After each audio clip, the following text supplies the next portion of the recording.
jazz cafes and kids doing the Charleston, and that's what got them mad with Satan. It's just so easy to delude those conservative people. And people like Laura Ingram, who's totally worried about substance altering things. She has like 50% fetal ratio by volume. And she's worried that people are getting messed up. It's marijuana. Absolute square. I've had Taco Bell that's had a stronger effect on my body than marijuana. Right after the marijuana, mind you. It doesn't do that. It's kids can get drunk. They can get drunk. It's easy. Their parents are drunk. Like right now, your parents are drunk. And that's totally acceptable. She doesn't have a problem with it. But the idea that they're going to smoke a little bit of weed is going to drive them into a Conan the Barbarian like bloodlust. Who is this convincing? Who is there left in this country that hasn't smoked weed that doesn't know that it doesn't do that? Listen, John, we might be getting a little ahead of ourselves. We do need to take a trip before we make our points, okay? It's a very special place we like to travel to where we want to debunk stupid arguments made by stupid people. Let's go to the debunker. The actual apartment market warehouse is the location. Check this out.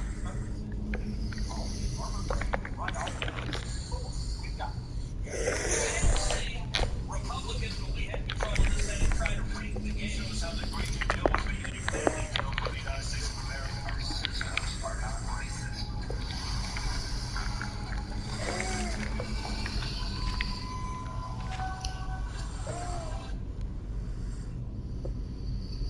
Welcome to the debunker, where we will just unpack the stupidity in Laura Ingraham's argument here, linking marijuana to violence. And if you thought the first clip we showed was insane enough, wait till you get a load of the rest of her argument. Let's watch. Now, the American people are hearing a lot about AR-15s and background checks, but they also deserve to hear about this as well. Respected medical studies for years now have demonstrated that pot use, especially among teens, can trigger psychosis and increase the chance that a young person will develop violent behaviors. The Association of Mature American Citizens writes, a 2017 study identified marijuana as the single most common correlative variable in otherwise diverse populations and circumstances surrounding the association of violence and marijuana. Reported links exist to shooters in Parkland, El Paso, Dayton, Aurora, Colorado, Tucson, Chattanooga, Sacramento, and perhaps elsewhere. Now, a friend of the Dayton shooter, Connor Betts, told authorities that he was a gun owner and that he had done hard drugs with Betts as well as marijuana and acid 4 or 5 times a week from 2014 to 2015. Former New York Times reporter Alex Berenson had written extensively on this subject. A 2012 paper in the Journal of Interpersonal Violence examining a federal survey of more than 9,000 adolescents found that marijuana use was associated with a doubling of domestic violence in the U.S. Then there's this, the National Library of Medicine. Recent illicit and medical marijuana is of much higher potency and more likely to cause violent behavior. High-potency marijuana is a predictable and preventable cause of tragic, violent consequences. Lot of lies in that video, and I want to go through them one by one, starting with the sources that she cited. One of those sources, by the way, was the Association of Mature American Citizens, which you might have already guessed that is a biased organization, a right-wing organization. In fact, they refer to themselves as the conservative alternative to the AARP. Gee, I wonder if we should trust their take on marijuana and how it allegedly makes people violent. By the way, the Reuters quote that she pulled is also bogus because it also mentions that the shooter took acid 4 to 5 times a week in addition to other hard drugs. So, like, this witness or this friend of his is like, yeah, we used to do all sorts of hard drugs in addition to marijuana and acid 4 or 5 times a week. So even if you're to believe this person and what he's saying, it's kind of hard to control for marijuana or point to marijuana when you have the control for all the other drugs that the shooter was allegedly taking at the time.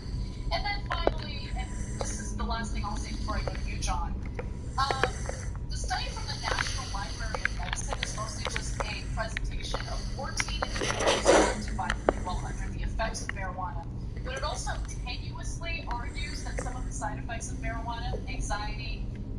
heart rate sleep disturbance could lead to increased levels of anger and violence.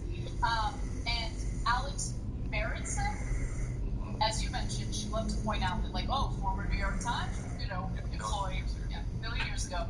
He's actually notorious for spreading misinformation about COVID and vaccines. In 2019, Berenson wrote a book titled Tell Your Children the Truth About Marijuana, Mental Illness, and Violence. It was so factually incorrect that many scientists wrote at length about why Berenson's arguments were wrong. In doing so, they also disproved Ingram's garbage in the videos that we showed you. Berenson, for instance, irresponsibly and dangerously claims a causal link between marijuana use and increases in rates of psychosis and schizophrenia, which have purportedly led to increases in population-level violence. While associations between marijuana use and mental illness have been established, research suggests that the association is complex and mediated by multiple factors other than marijuana, including genetics. That's a really fancy way of saying if you are predisposed to a mental illness like schizophrenia, marijuana could make it worse, right? But that's only if you're predisposed to this severe mental illness in the first place. For the vast majority of people who are not predisposed to severe mental illnesses, marijuana does not make them violent. There's no evidence that it makes them violent. In fact, there have been studies to show that marijuana use among married couples significantly lowers the instances or the possibility of domestic violence within that marriage. I can give you those details in just a moment. But before I do, John, I don't want any more of your devil science or whatever. You're reading from studies like doctors touched them. Ew, I don't trust that. I don't like that. She was the talking. Like, you're trying to confuse me. I'm focusing on one blonde face on TV, and I trust Laura Ingraham. Because the mediated by genetics or whatever, you can't deny the fact that there are people who have a predisposition that might lead to violence. Weed is out there. All of that is true. Laura Ingraham and I can agree on that. And thus, we can't have these fail. I mean, as she is pointing out, there's drugs that make you crazy on the streets. Well, that's very dangerous then. Then we need to make sure that at least when they go crazy, they don't have access to AR-15s, right? That seems reasonable. You're describing the drug-fueled hellscape that we live in. Clearly, these sorts of deadly weapons cannot be available to buy at Target and Walmart. That's an indisputable conclusion to come from. But she would instead say that no, actually what we should do is reverse the legalization of marijuana. Because obviously, if marijuana is illegal, no one will be able to get it. But she doesn't think that if you make the ARs illegal, you won't be able to get it. The difference, of course, being marijuana you can grow in your basement. AR-15s, I've tried to grow them. It's difficult. I don't think I have the right fertilizer mix. But she thinks in this country of people who are violent and drug-fueled, yeah, you should be able to just stroll down to Walmart and pick up a Uzi or whatever. You know, but I do think she has a point. I mean... That's what I'm saying. Do you think our things are messy? I'm sorry. I did. I guess I was mistaken. But, you know, she has a point in that there weren't really any mass shootings in America before marijuana was legalized. Mm-hmm. You know, we were, like, safe. There were no problems with school shootings. Like, pot was totally legal, right? Like, during the Sandy Hook shooting. Or, I don't know, the, like, hundreds of massive, or mass shootings that happened. Hundreds is a low estimate. There were far more, depending on how you define a mass shooting in America. But no, it's BS. And it's just another example of them throwing whatever they have in the wall to see what sticks, so they can avoid talking about what really matters, which is regulating the lethal weapons that are easily accessible to the people who might have the mental health issues, who might have predispositions to being violent. We don't want to regulate it all, according to Laura Ingraham. But according to Laura Ingraham, I don't know, so Joe Rogan should have access to guns? Exactly. Right? I'm surprised he doesn't attack almost all of his guests. Although, to be fair, he does do a lot of the MMA stuff, so maybe she's onto something, I don't know. But anyway, look, and finally, like, you're totally right with your debunking of it, but let's also just apply the very simple test that we should apply to every things that they throw against the wall. She says, it's the marijuana that makes you shoot up schools. What if, hypothetically, there were other countries that have marijuana? Presumably, they would also have all of these school shootings, right? Since it's the marijuana that does it. No, the marijuana, that doesn't cause it in other schools. Schools being gun-free zones doesn't cause it in other schools. Schools having more than one door doesn't cause it in other. That's not the variable that matters. It's the gun. It's the guns. Yeah, and also, I mean, the Buffalo mass shooter. Was it marijuana that made him write a racist, disgusting white replacement theory manifesto?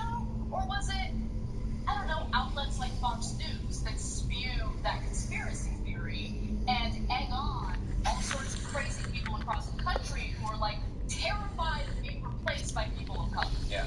That's another part of the equation. They don't want to talk about that either. They don't want to talk about that either, right? Yeah. So I've written some of my longest and worst manifestos on weed, actually. But also, so it was January 6th weed, like they're just all token up, and that's why they decided to beat cops to death with their bare hands. No. We are a violent country, I will give you that. We are absolutely a violent We do glorify violence. I mean, we have, an entire media wing of the Republican Party that's defending people's right to have deadly weapons. They're So, talking about civil war on a regular basis. How they need to use violence to take the country back. No, I mean, like, these people are... What she's doing, and she knows she's pandering to her fuddy-duddy elderly audience, elderly conservative audience, to be specific, who, like, think back to, like, the 1950s when women and people of color had even less rights, and white straight males got to exercise their power over everyone. Those are the people she's pandering to. People who are absolutely convinced that, like, the devil's lettuce is the real problem in society. No, the real problem, the root of the problem, is greed, is the fact that we've legalized bribery in the country, and we have a whole host of elected lawmakers who are Yes. more concerned about their political...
be this year. What did he say this year? Skyrim.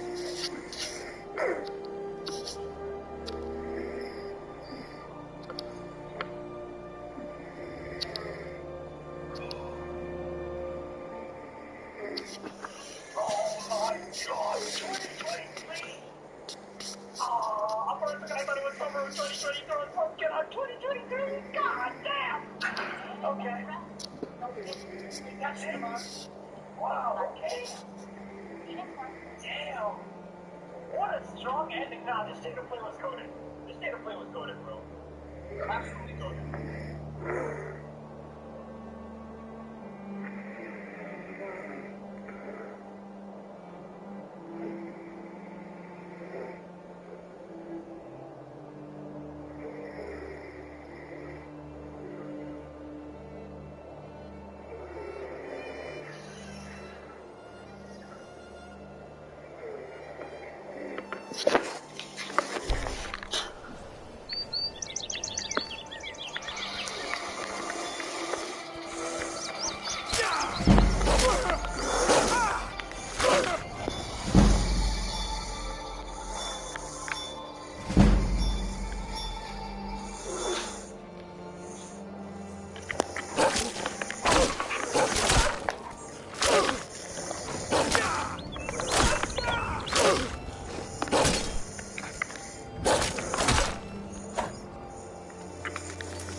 Somebody will.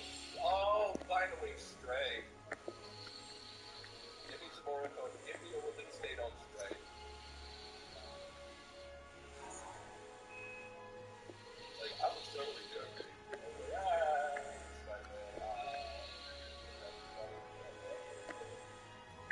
Spider-Man.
Street Fighter 6. Totally Street Fighter 6.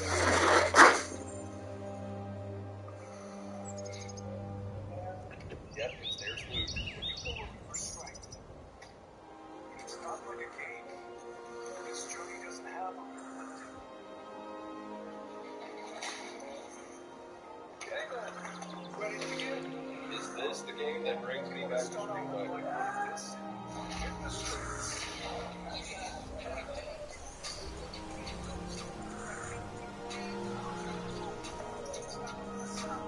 Yo, a giant statue.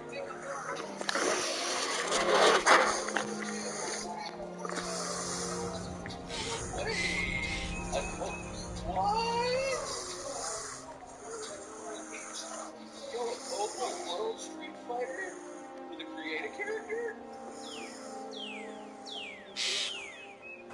No way.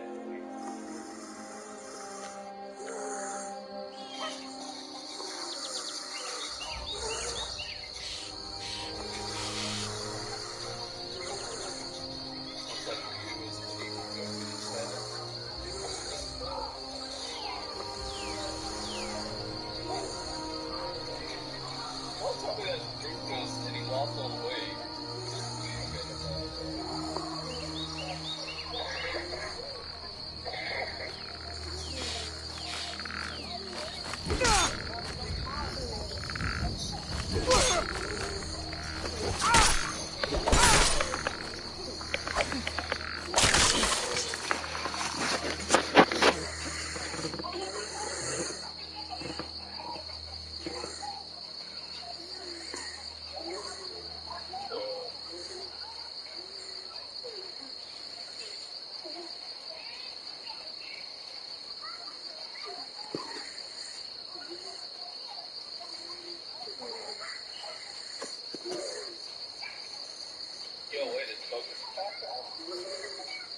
wandering alone for so long I thought I'd never see another soul again.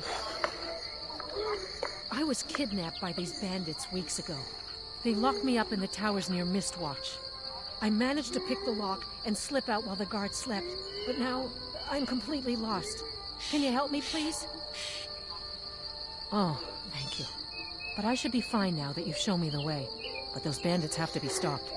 They're at Mistwatch. Here, let me show you on your map. If you can stop them, you'll be a true hero.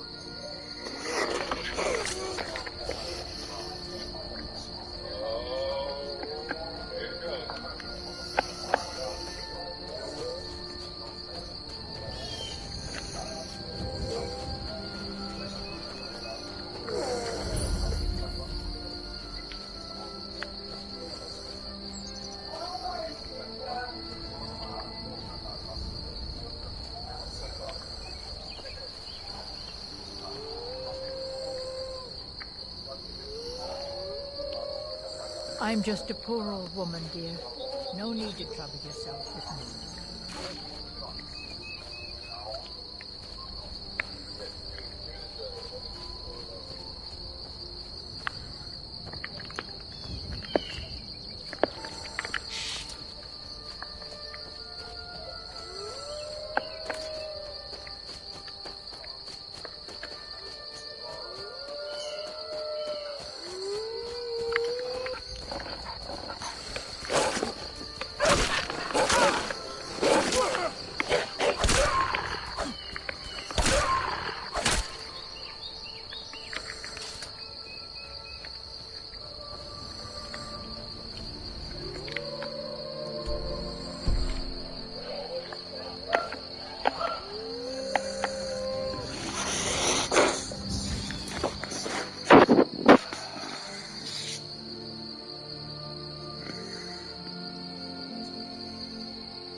Oh! No! It's time! It's time! Oh my god! It's fucking time! Yo, I thought Yoshi P, I'm like... Producer. Starting interviews with the media, and we decided to share even more. Oh! The road has begun. The road has begun. We got 5 minutes left. Alright, state of play.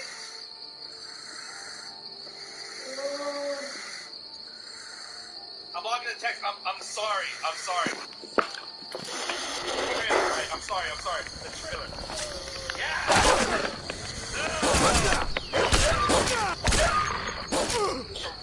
Will my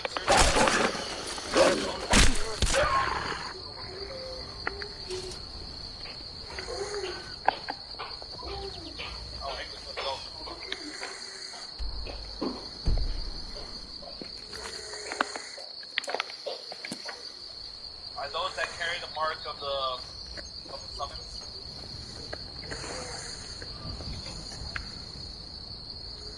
Ooh, okay, this is looking a lot better than the first trailer. This is looking a lot better than the first trailer. Oh yes, Clive, my beloved. Oh, yo, HUD! Yo, this game is about to come out tomorrow. Not tomorrow, but like... Ooh! Ooh! Right!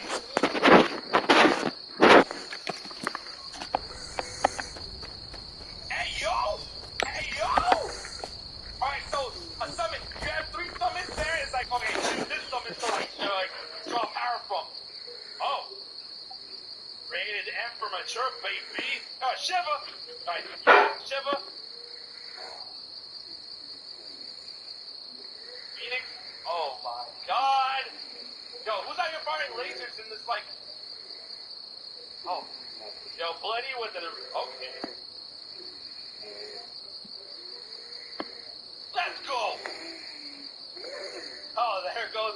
Alright, Shiva versus, I keep calling him Titan, but like the big one. Alright, Odin! And then, there goes Phoenix and Free. Oh, Hellfire! Wait, what? Whoa! Firebolts! Fireball summon! Oh yeah, summon versus summon! Yo, Ramon, let's go! Yo, summons versus summons!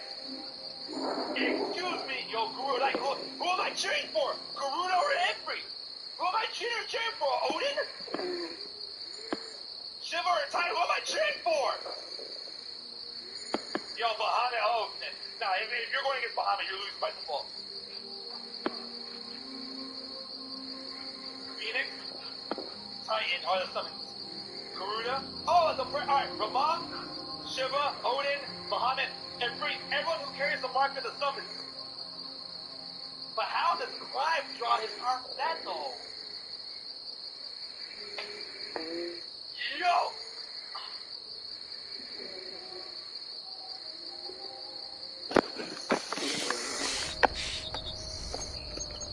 Oh yeah, right.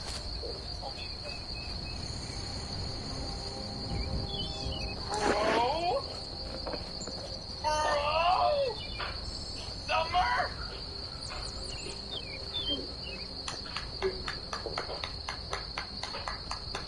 That's how you do it! That's how you do it, son! Yes.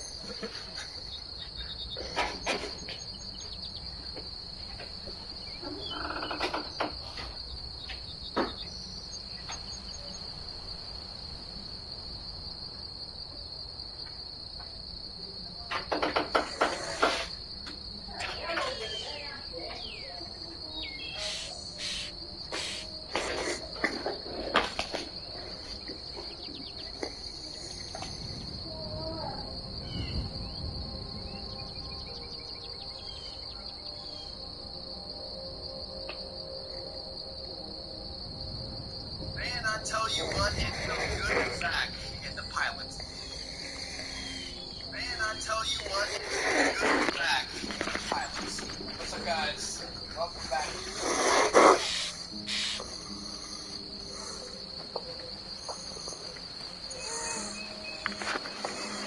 Man, I tell you what, it feels good to be back in the pilot. What's up, guys? Welcome back to some more Flight Simulator. This is T-Mark here, but you can call me by call sign 2 guys. So I literally just got back from seeing the new Top Gun movie, Top Gun Maverick. It's incredible. It was so good. I loved every moment of it. I can't wait to go back and see it again soon.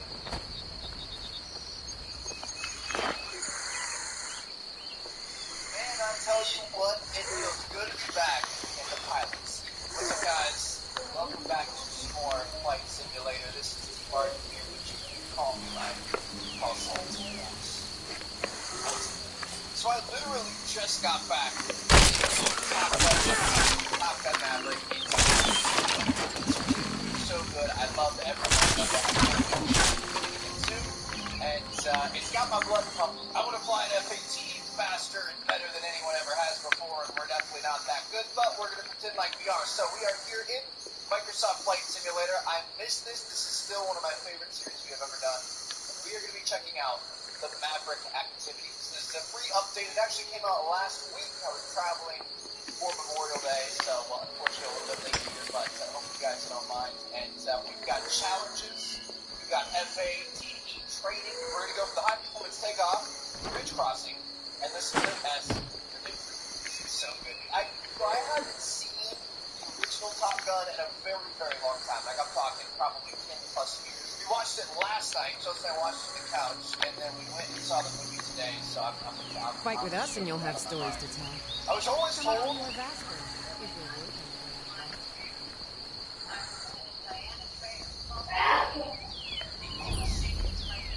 I'm T-Rex.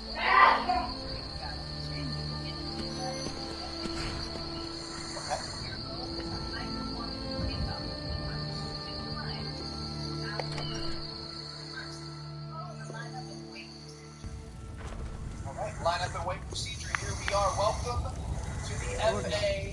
Ognar, are you listening? We got rooms and let's sate that appetite. Nice and centered, and it looks like they want us to line up. Make sure our parking brakes are released.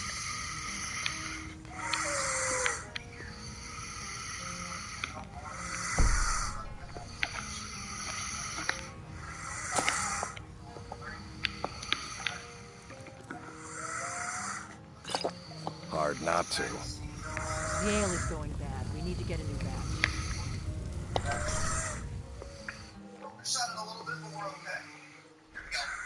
Yep, Ale's going bad.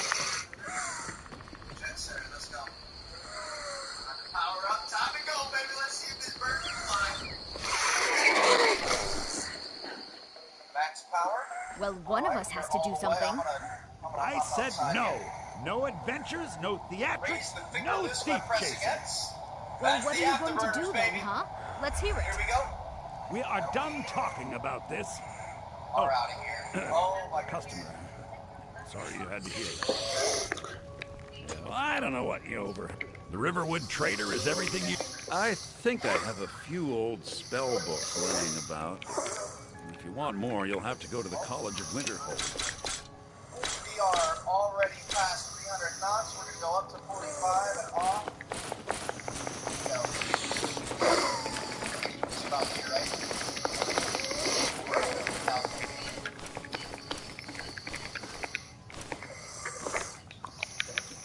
A number of mistakes? What are you talking about? Line up and wait was good. Damn thieves. Pitch. I don't understand what we could have done better. Oh, are we supposed to keep this guy in here, in between the numbers? I think this might be our plane, our velocity vector.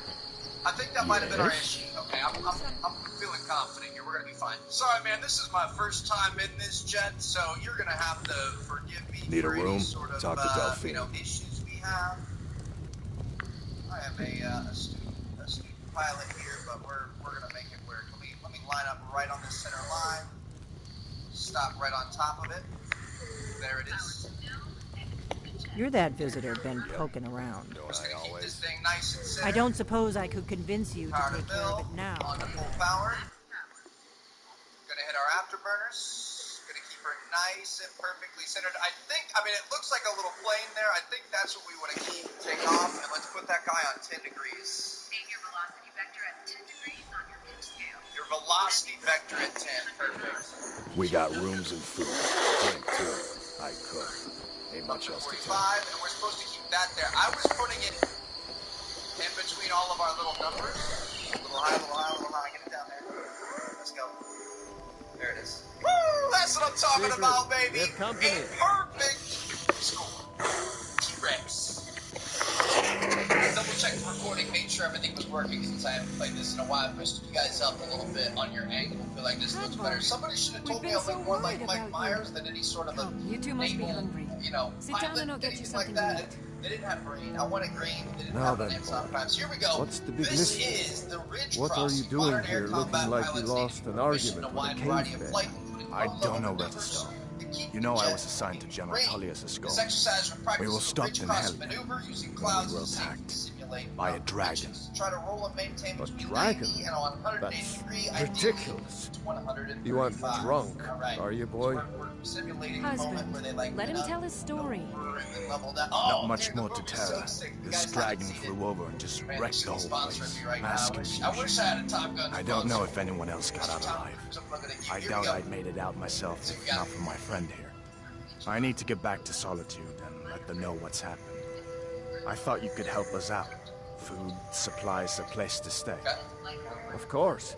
Any friend of Hadvar's is a friend of mine. I'm glad to help Get down to however I 19,000 can. feet. Like I said, I'm glad to help in any way I can. But I need your help. We need your help.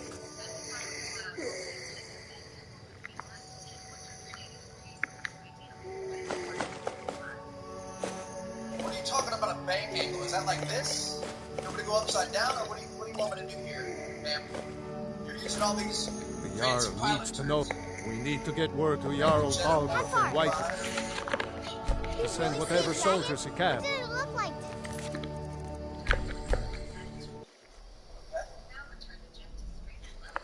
Straight level back to 19 cat, 18.5, 18.5, 18.5.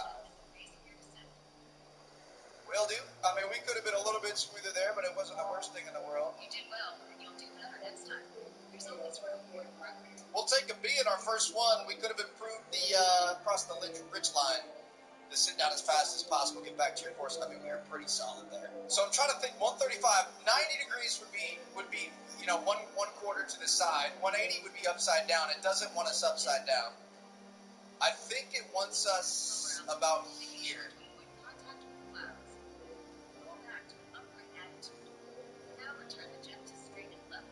And then get down to 18.5. Come down to 18.5, we're going to level it out. I don't know if I like the 135. I want to go upside down, but we got an A. Look at that. I mean, our 135 wasn't great, but again, 135 seems weird. I want to be upside down, just pulling, taking all the cheese. All right, we've got one more trading maneuver, the S maneuver. Let's see how well you demonstrate basic fighter maneuver capabilities. S. Put S as a class attack. The half roll is followed by a half loop. Designed to disengage using enemy aircraft. So when we go upside down, inverted, we're going to start pulling and go straight. A first try. I'm calling it now. A first try. Here we go. Invert 18.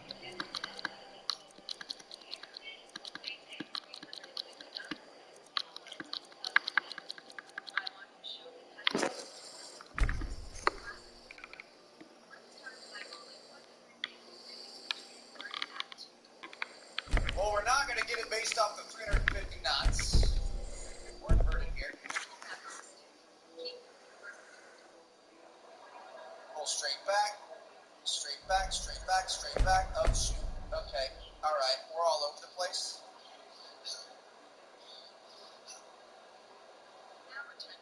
Well, I'd better get back to work.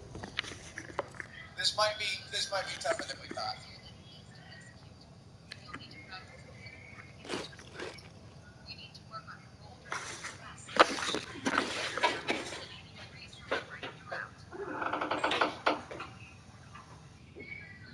Legacy Construction and Roofing has been providing homeowners with the highest quality residential roofing system since 1983.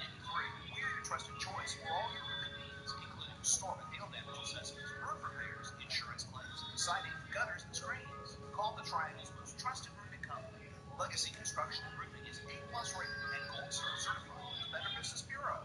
No down payments or deposits are ever required.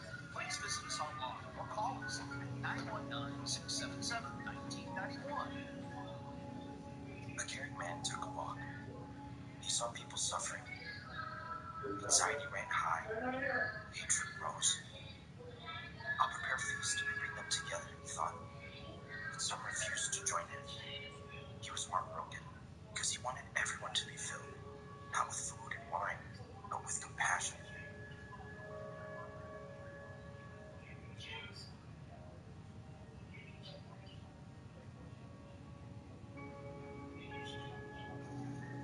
Yeah, we gotta see.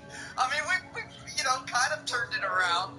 So our 350, we were going slow. Our fly inverted was good, and then our split S was not good. To be honest, it's as simple as just making sure you pull directly back on this. But if you're just a couple of degrees off, you've got to make adjustments, and it's not good. So we've just got to be a little bit more careful this time. Go. You two make yourselves at home. Looks good. Gotta watch our cheese as well. Burn it out. There it is. That's 180.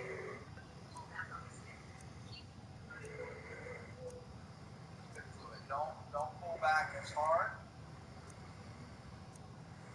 You don't want to exceed 7 cheese. Return units. They're on the left side of the screen. Probably want to pull a little harder than that, though. All right.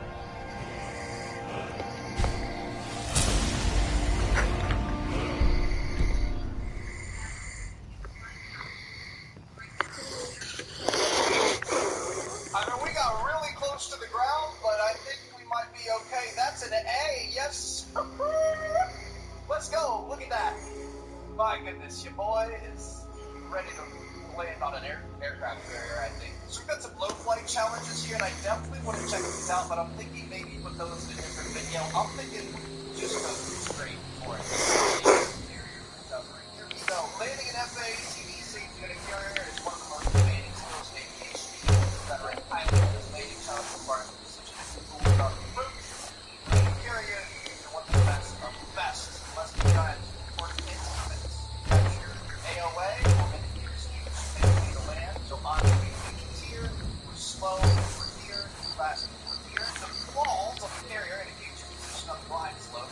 Maintain your aircraft on the glide slope, but you know it's for alignment horizontal line. Keep this here, and we're good. Super easy, right? It's as simple as that. It's not like it's a moving target in the ocean or anything. You've got like the whole thing, so you've got to grab the rope, otherwise you'll be flying off the side of it when you have enough bolter. Heck out of there. Gas to go. Alright, let's go. Here we go. I'm gonna say let's go outside of it for this one. Might be kind of fun. So our AOA, we're coming in fast. We're gonna slow the heck down. There we go. Now we don't want to go too slow. We want to have it just right. We're slow and low. We're gonna have to pull up. Call the ball, baby. Call the ball. There's our ball. There's our ball. We're on the glide path. We're gonna slow it down. Slow it down. Coming in a little bit low. A little slow. Low and slow. Alright, a little bit more speed. I love that it can tell you what you need. Now we're perfect. I'm a little bit nervous. Perfect speed, but we're high. A little bit fast. I'm coming down. We're okay. Okay, a little bit slow. A little left. Sure. Slow down a little bit. A little high. Oh my goodness, dude, there's no way. A little low. Yep, that's right in the To be honest, I feel like we were overthinking that one a little bit. They're there to help you out, but I was paying a lot of attention to all of our, they know a lot more than I do, so I probably shouldn't be. I wasn't really looking at the aircraft carrier though, like I was so worried about the lines and lights and buzzers and things like that. I wasn't really looking at what we were doing. Look at this, we are perfectly on the glide path now that I'm just letting fate take the wheel. Come on, baby. Honestly, a little bit high is better than a little bit low when it comes to aviation. I'd rather have some altitude. There we go. Slow it down, don't slow down too much. A little bit high, a little bit fast. So slow it down. Don't want to get too low though. Don't want to get too slow. Things will kill a pilot. Putting our airspeed here. A little bit slow. Medium speed. Just a little bit though, not much. You there, citizen. This area is off limits.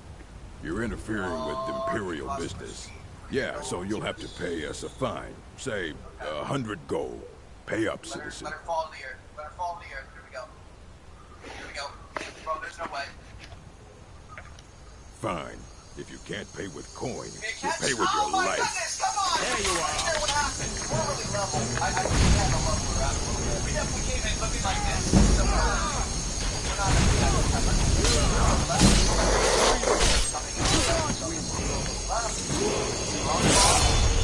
The Legion's always looking for strong, capable warriors. If you think you've got what it takes, our headquarters is in Solitude.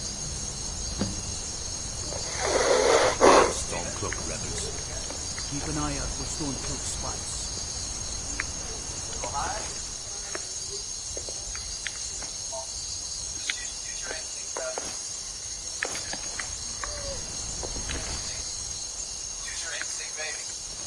Don't pay attention to the lights and sirens too much. Use your instinct, baby. Landing on the aircraft carrier and the curve side. Now, see, it's not that great. Oh, I gotta be. I'm coming for you, Scott. That's pretty solid. So it looks like we're not. That one we're just not in the live scope. 44% time set on speed. Now we're back to nil. Oh, you want to have it at nil in the middle? Interesting. I didn't know that. All right, we're gonna go for it again. So you want a little bit more power when you're landing because you want to be kind of flying straight and have the hook hit it right. All right, we got this. Right on the money, the ball popped up there. All right, so we're gonna remember to go a little bit left. Dude, it's tough, and it's such a narrow glide path. It's really hard to make it to the speed and altitude. Obviously, every time you drop altitude, you're gaining speed, and then you start running into more issues. A little slow, a little high, a little slow. Send it back to Delta. Keep number. Send it back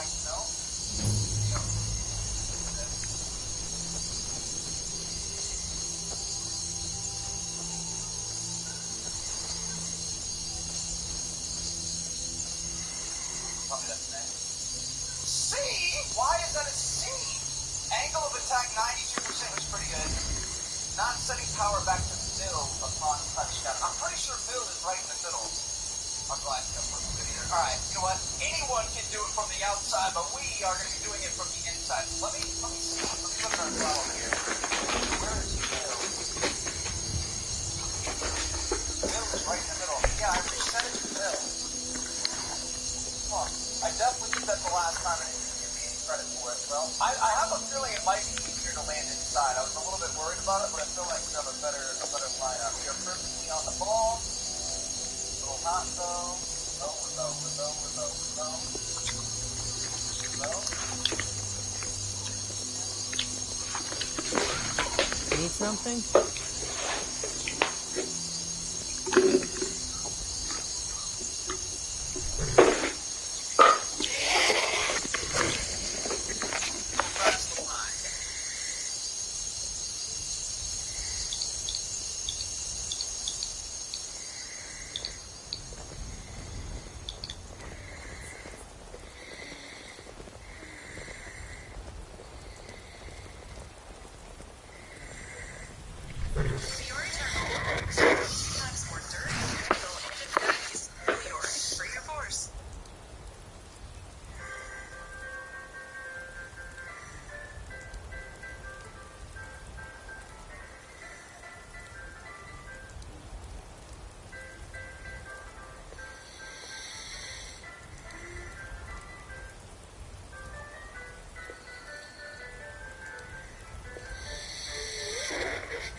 In a cart with a broken wheel. I'd like to see him laugh his way out of that.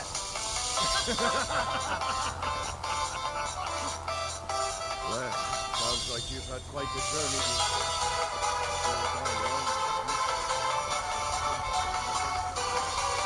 All this talk of dragons returning to the world makes me more than a little nervous. Winds protect us. I hope we do not encounter one of them on the road. I suppose if we do, we will find out just how fast each of us can run.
with the dragons about. Official business only. Riverwood's in danger too. We better go on in. We'll find the Jarl in Dragon's Reach at the top of the hill.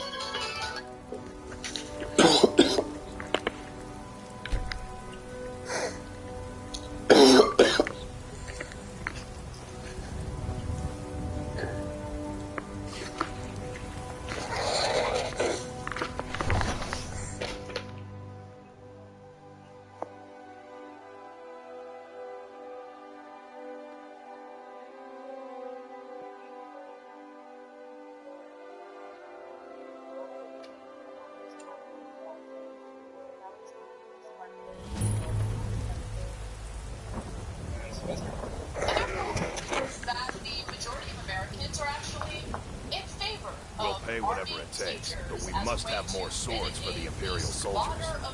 I just can't fill an order that size on my own. Now, this was a Why don't you survey swallow that that was stubborn done, pride of yours and ask Yorland by, Greymane for help? yes, economist at YouGov. And I'd here's sooner what they bend found. my knee to Among Ulfric's all Stormcloak. respondents, 51% Besides, say Greymane they either would never strongly make steel for the favor Legion. 31%, or Have it favor your way. someone, I'll 20%, take the job, but while don't just expect a miracle. 37% say they oppose somewhat. Got some or good oppose pieces out strongly here. giving school teachers, Blades, and helmets, school pretty much administrators the anything to option suit of your being needs. armed at school. So, easy way to understand this, a slim majority, 51% of Americans, agree that it might make sense to arm teachers. The same teachers who, by the way, have been defamed as groomers by the right wing, who have been completely, tortured with all sorts of nonsense because they wanted to go back to school in a safe way. Don't forget to check during the inside the pandemic. shop The if you need teachers who are anything. underpaid, undervalued, now are expected to protect your children with a gun in case a mass shooter enters the classroom. Now, understand what they're asking teachers to do. They're asking teachers to shoot and kill someone who poses a threat to their students. And for a lot of Americans, that might sound like it's all hunky-dory, it's totally fine, everyone thinks they're Rambo. But killing someone, shooting someone, is a pretty traumatic thing to go through. And we're asking our I'm telling you, I heard it. undervalued teachers Howling. to do just Those that. werewolf tales And are when you true. break it down by political identity, unsurprisingly, 73% of Republicans are in favor of arming teachers, 54% of independents are in favor of arming teachers, and for Democrats the number is much lower at 31%. I'm the commander of the guard here in White. Disastrous figures on a couple months, but I think the most important part of the story is why we're getting these numbers. So I'll get to that in a second. But first, let me just deliver on what I think Democrats should be doing, as I'm explaining, the next part of this. Which will fall into. Okay, so, number one, apparently I have to explain why this is a terrible idea. Okay, most of the shooters are either current or former students. So one of the first things that you can teach the teachers is, which of your students should you shoot? Now, remember, you have to get training, although now Ohio, they passed a law where it's unclear they have to have any training at all. Where are you going to put the gun? How are you going to get the gun when you think a student is creating a potential shooting scenario? But are you sure? How sure are you that the student is dangerous? How sure do you have to be before you shoot and kill your own student? So, this is already insanity. Second of all, we're really going to ask her to do now. I need you to be an expert in chemistry. And remember, you're going to have to know the whole periodic elements, and plus how to murder people that come in, or kill people that come into your school, because we live in an insane country where we think this is normal. No other country thinks this. I'm going to reiterate that 1,000 times throughout the shows so that you get it, because mainstream media doesn't do it. No other country does this. We here in America have lost our goddamn minds. And I'll tell you why in a second. Can I just jump in real quick before? Don't lose that thought.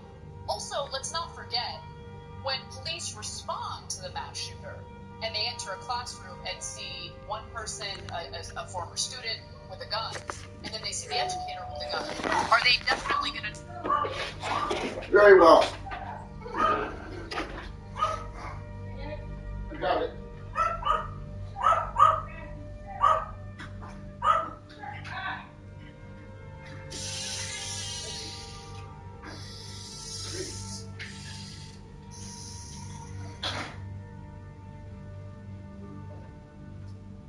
No.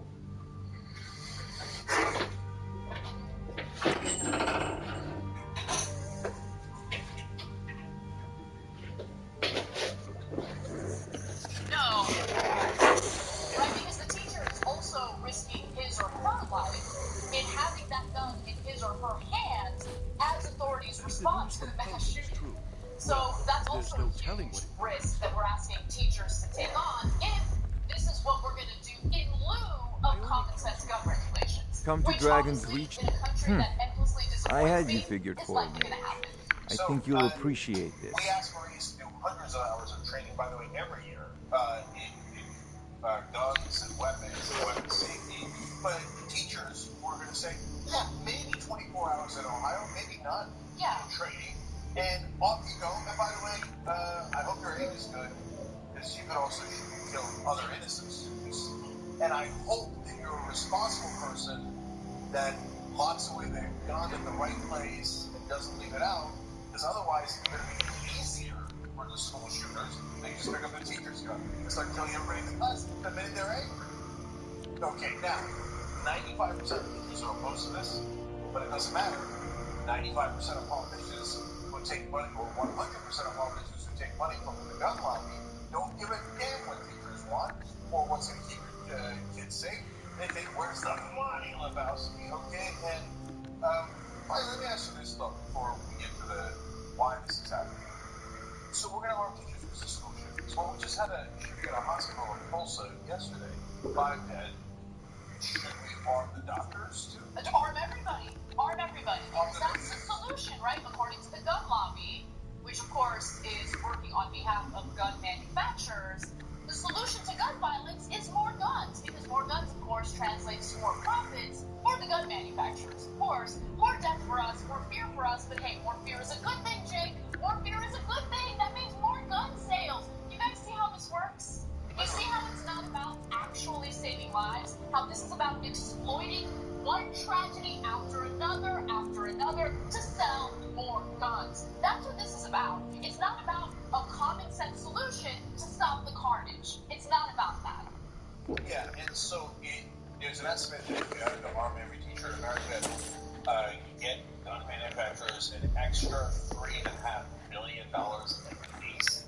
Okay, that is a lot of reasons for them to push Republican politicians into pushing this agenda so they can make money and share a small proceeds with people like Ted Cruz. The aptitude. And pat him on You should join the Mages College in Winterhold. And that Ted Cruz will do whatever they want. The Republicans will push this out.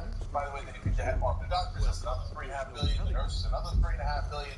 All go into the pockets of gun manufacturers because we live under corporate rule, which finally gets me to why in the world does a majority of Americans agree with this? Because Republicans are being endless. I've now seen it dozens of times on television. The Republican comes out and says, well, I'm going to underteach you about the teenager. You just need to show that you all need to be ramble. And the Democrats say what? Nothing. So, all that, unless you watch TYT or another progressive show, caution. We cannot afford to act rashly in times like these. What would you have me do? What's the meaning of this election? Jarl Balgrup is not receiving visitors. Well, that explains why the guards let you in. Come on then. The Jarl will want to speak to you personally. You won't find it. Losers. And they don't understand. So, you were at Helgen. You saw this dragon with your own eyes? But it's Chris Murphy, the legendary big Wow, Smear Irilet was right. What do you say now, Proventus? Shall we continue to trust in the strength of our walls against the dragon? Oh, did you beg hard enough, Chris? Is that what you do? You want me to call you Senator Murphy? Why? What have you ever gotten done? Nothing. Zero. My lord, we should send troops to Riverwood at once. It's in the most immediate danger. If that dragon is lurking in the mountains... The Jarl of Falk will view that as a provocation. He'll assume we're preparing to join Ulfric's side and attack him. We should not... I'll not stand idly by while a dragon burns my hold and slaughters my people. Irilet, send a detachment to Riverwood at once. Yes, my Jarl. If you'll excuse me, I'll return to my duties. That would be best. Okay, made up Well done. all sorts of You sought me out on your own initiative. You've done extremists. Whiterun a service. How Here, little take representation this as the a small Revolt token of my... have. There But that is said, though, another here's thing what's you could happening. do. To give you an Come, example let's go of the find extremists. Farengar. Here's what's happening My in court Ohio. wizard. Photographic He's signal. been looking into a matter related to these dragons and... Your brother is the Jarl. You know I can't question his judgment.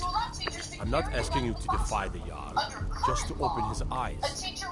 Use subtlety and suggestion to turn his thoughts to the... I'll introduce you to Farengar. He can be a bit... difficult. Something to say to the Mage. Say it with your own You tongue. know. Before bringing a gun, a lethal weapon into a classroom. But Farengar, I think I found someone who can help you with your... Come to Dragon's Reach to discuss the ongoing hostilities. Ah, indeed? The Jarl. Oh yes, he must be referring to my research into the dragon. Yes, I could use someone to fetch something for me. Well, when I say fetch, I really mean delve into a dangerous ruin in search of an ancient stone tablet that may or may not actually be there. Ah, no mere brute mercenary, but a thinker. Perhaps even a scholar? You see, when the stories of dragons began to circulate, many dismissed them as mere fantasies, rumors, impossibilities. One sure mark of a fool is to dismiss anything that falls outside his experience as being impossible. But I began to search for information about dragons. Where had they gone all those years ago? Where were they coming from? I learned of a certain stone tablet said to be housed in Bleak Falls Barrow. A dragon stone, said to contain a map of dragon burial sites. Go to Bleak Falls Barrow, find this tablet, no doubt interred in the main chamber, and bring it to me. Simplicity itself. An old tomb, built by the ancient Moors, perhaps dating back to the Dragon War itself. Ah, maybe you just want to know how to get there. It's near Riverwood, a miserable little village a few miles south of here. I'm sure some of the locals can point you in the right direction once you get there.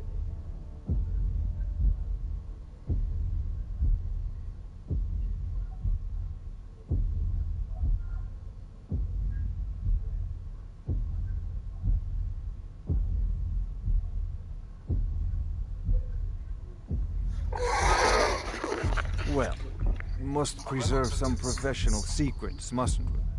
I have my sources. Reliable sources. I'm not surprised you've never heard of it. Even I used to think it was just a myth. But not anymore. The Dragon War was a real event, although only the barest glimmer of the actual events has come down to us. Far back in the mythic era, the dragons were worshipped as gods in Skyrim. Many of the monumental ruins that still dot the landscape were in fact built as temples to the dragons. The details are lost, but at some point, the Nords rebelled. After a long and terrible war, the Nords overthrew their dragon overlord. Oh no, many were killed, of course, but many survived into historical times. Why, this very palace was built by one of Balgruf's ancestors to hold a captive dragon. Hence its name, Dragon's Reach. Assuming that they meet good intent here, like, hey, you can't do this, which I think is fair to assume. Kidding aside. Sadly, no. My work affords me few opportunities for such an adventure. Perhaps some hero will bring one to Dragon's Reach, like old Olaf one I once did. What a fascinating conversation that would be. You know, if you've got the aptitude, you should join anything we can use to fight this dragon, or dragons. We need it quickly, before it's too late. Constantly talking about race and how you don't want white people replaced by non-white people. It is overtly racist. It's all over Fox News. It's all over the Republican Party. Scott Perry. The list goes on. Stefanik is the number 3 Republican in the House. That's Republican leadership that's doing it. So you know what it is, Stephen? I'm supposed to say one place like this.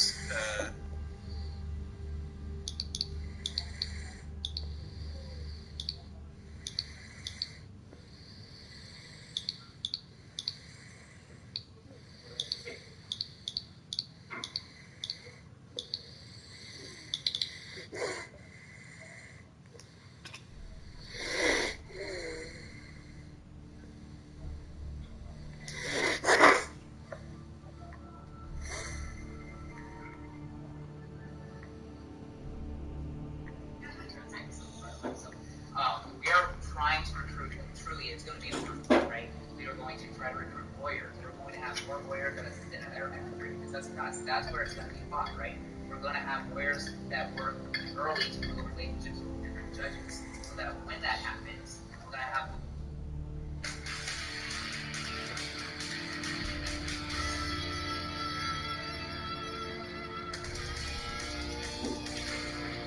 You cannot be a Christian and vote Democrat in this nation. They are God-denying demons that butcher babies and hate this nation. There are baby parts, and you don't want to talk about how they're being stored. You don't want to talk about putting them in freezers. You don't want to talk about putting them in Pyrex dishes.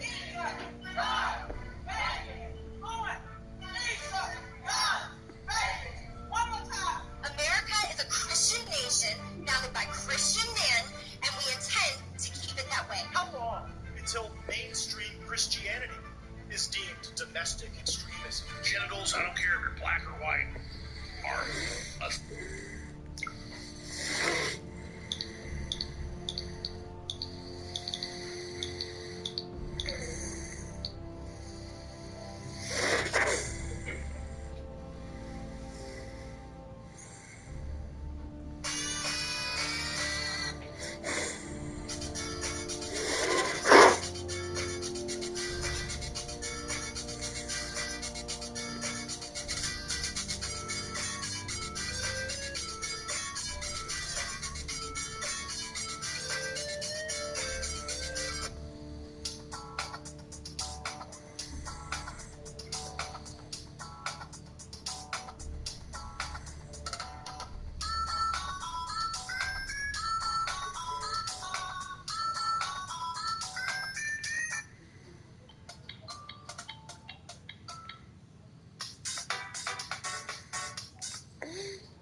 Ladies and gentlemen, it's President Donald Trump on Deface the Nation. I didn't disappoint you by not showing up.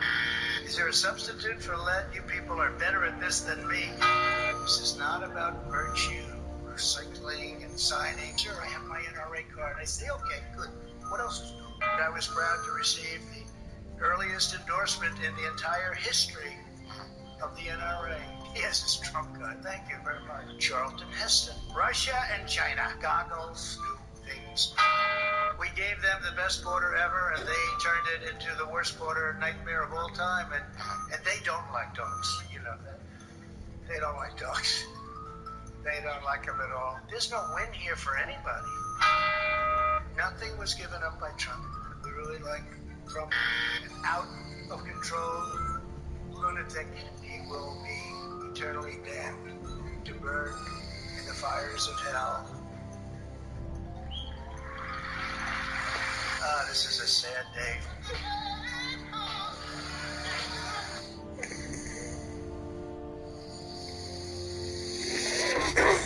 JD Vance thinks you are stupid, that he can fool you. When the opioid crisis...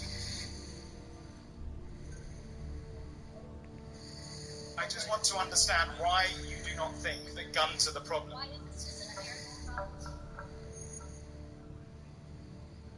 I'm so deeply sorry for you.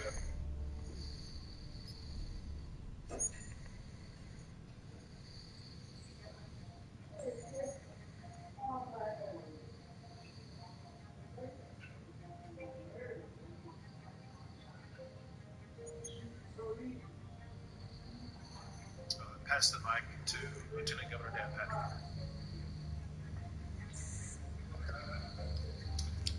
Excuse me. Excuse me. Excuse me. Sit down. You're out of line and an embarrassment. Sit down. No, he should get his ass out of here. Just take his leg from Sir, you're out of line. Sir, you're out of line. Sir, you're out of line. Please leave the sanatorium. I can't believe you're a sick son of a bitch who can come to a deal like this to make a political issue.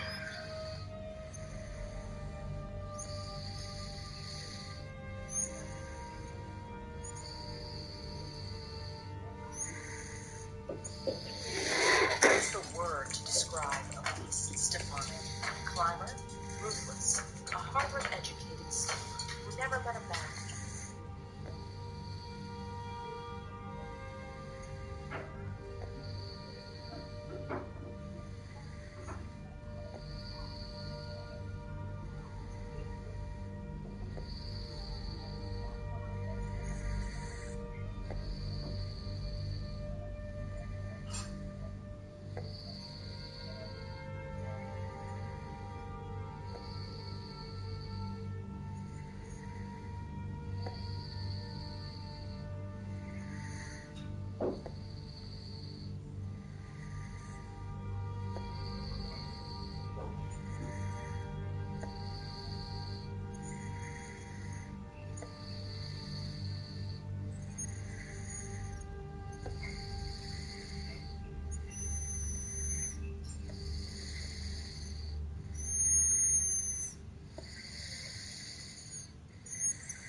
Of the worst economic crisis in decades, and with COVID's death toll rising, Republicans have delayed vital economic support for American families.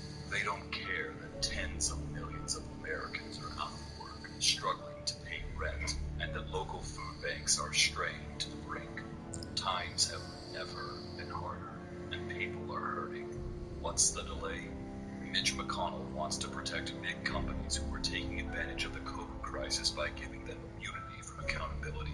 That means companies could cut corners, expose workers or their families to infection, or rip off consumers without any consequences. With the economy on the edge, it's time for Mitch McConnell and Donald Trump to put people first. For once. Call the... Great independent leaders rise from Maine's hard soil. Always have and always will. Take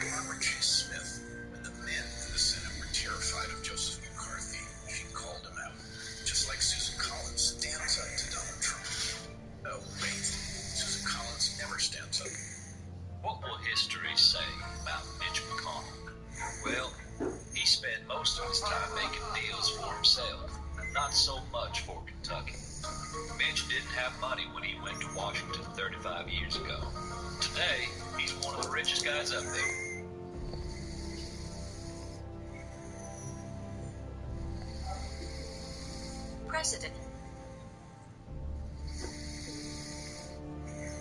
President Trump gives lots of jobs to his son-in-law, Jared Kushner. Insiders whisper he may be even more powerful than Trump, but like his father-in-law, Jared's not up to the task.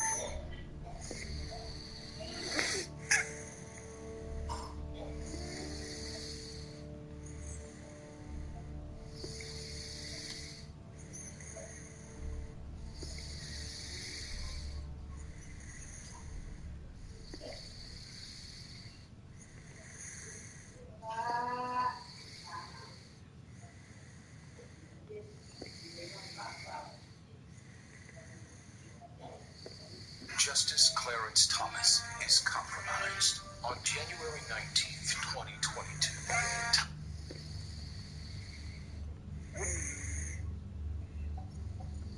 At long last, the glorious invasion of Ukraine begins. Soon, the motherland will take the wayward province into her firm embrace again. Field Marshal Putin offers cheers and many celebrations for American comrades who showed loyalty to Mother Russia. We have much gratitude and thanks for Fox News, most especially Comrade Tucker Carlson. For his loyalty, will receive highest Russian honor, the Order of Lenin. We thank Steve Bannon, admirer and student of Comrade Lenin, who led the Republicans to support of Comrade Putin's plans for Greater Russia. We thank GOP Comrade Senator Joshua Howard, who blocked enemies of Russia and the warmonger Biden wished to appoint to his regime. Russia waits 40 years for American Republicans to throw away disgrace of Ronald Reagan. Republicans say they stand for America. Comrade Putin knows better.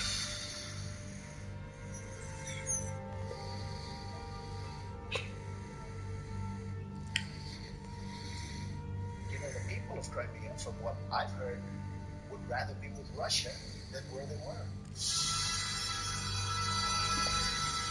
Do you like Vladimir Putin's comments about you? Sure. When people call you brilliant, it's always good. Especially when the person heads up Russia. Yeah. Well, I mean, also it's a person that kills journalists, political opponents, and invades countries. Obviously, that would be a concern, would it not? He's running this country, and at least... For 70 years, Americans stood the watch for freedom in the twilight struggle against the evils of the Soviet Union. From Truman to Ike, from Kennedy to Reagan, American presidents faced down Soviet oppression and stood strong for the values of liberty and freedom. Today, Putin's corrupt regime is poised to invade Ukraine. National Security Advisor Jake Sullivan saying a Russian invasion could happen any moment now. The Ukrainians will fight and fight hard to defend their nation from Russian aggression. They're not asking America to fight for them, just to stand behind their battle for freedom.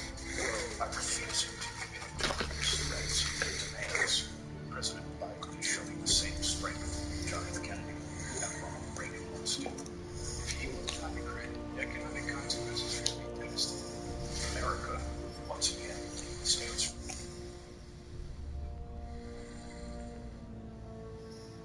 As all eyes turn toward America's Winter Olympians competing in Beijing, join us for the lesser-known 2022 Winter Coward Olympics.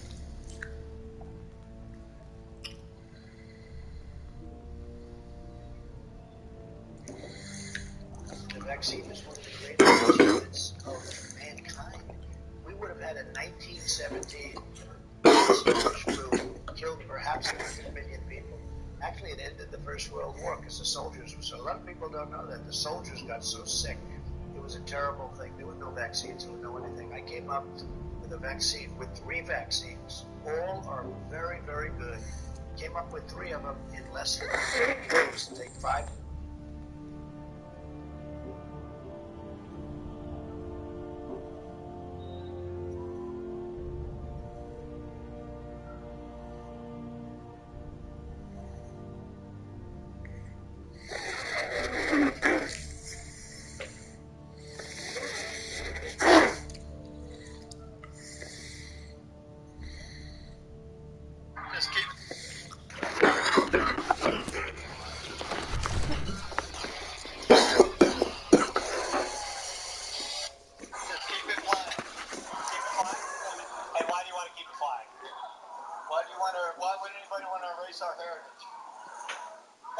Some people would say that flag symbolizes racism, it symbolizes slavery.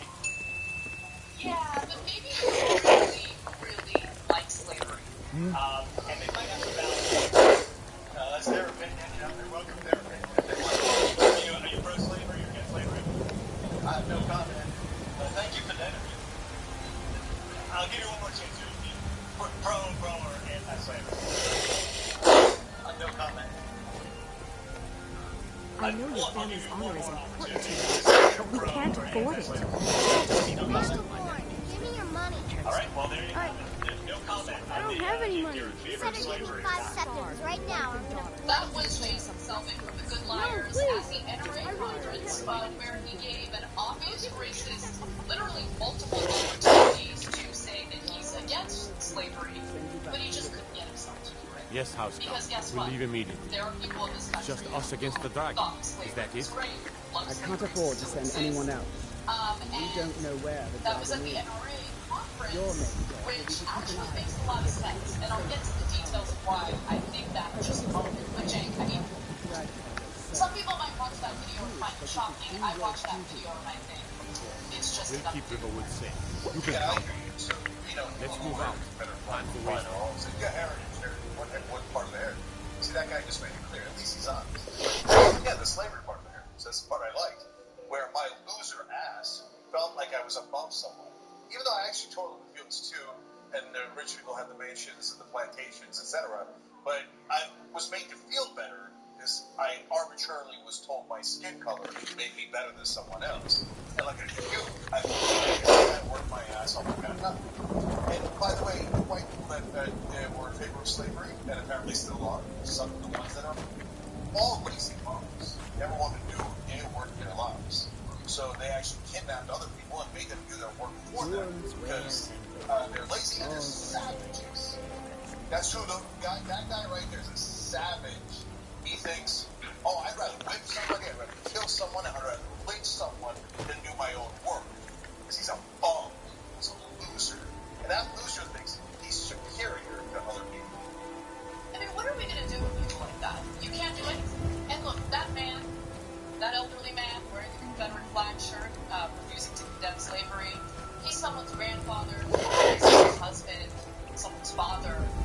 And when I look at him, all I can think is, all we can do is sit around and wait for people like this guy to program.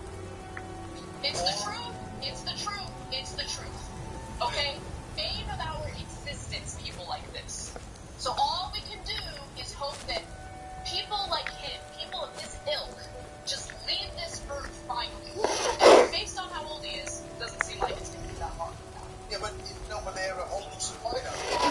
So yes, there was old races, and eventually they died of natural causes, and it looked like the country was headed towards having less races, which I think is a good thing. And like going down disagrees. So, but now Tucker Carlson and Donald Trump and others have created a whole new family, and they're much, much younger. They bother with some just barely, so they don't say, oh, I'm in favor of slavery. I'm just saying there's an IQ difference and there's a crime difference. And I listen to a fancy podcast from Charles Murray or someone else, and I'm going to put a sophisticated spin on my racism. Look, man, if you're a racist, you are less intelligent than other people. That's a great irony of racism. They think, oh yeah, that pigmentation, that's what decides right now. Since my It's not the skin color, according to them. It's the culture. Oh, yeah. It's the culture. Then when we try to defend Western culture and say, hey, you know what, it's about education, this corpus. It's like,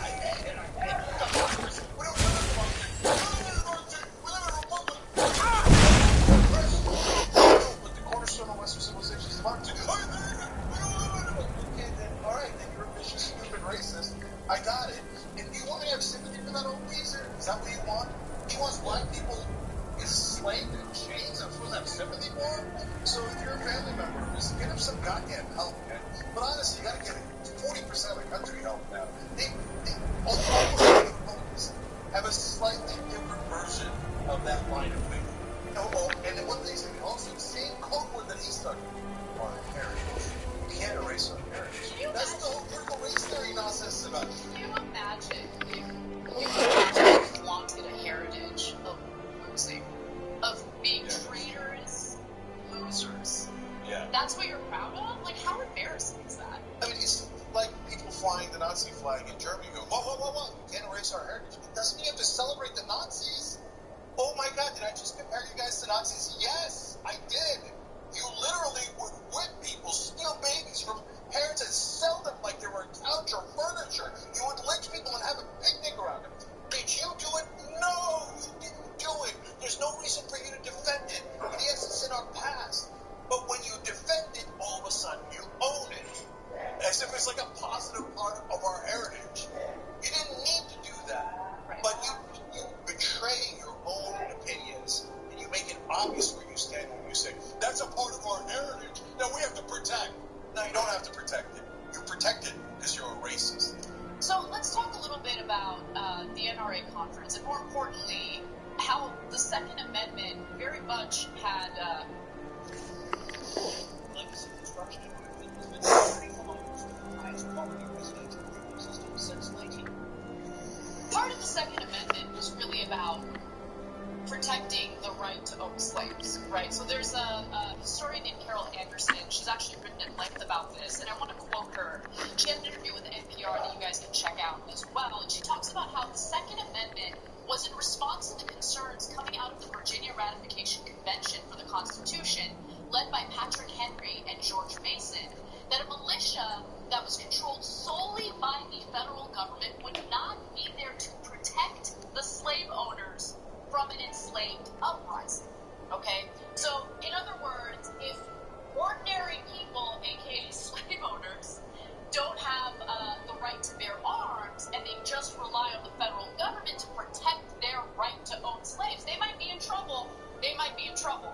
James Madison crafted that language in order to mollify the concerns coming out of Virginia and the anti-federalists that they would still have full control over their state militias, and those militias were used in order to quell slave revolts.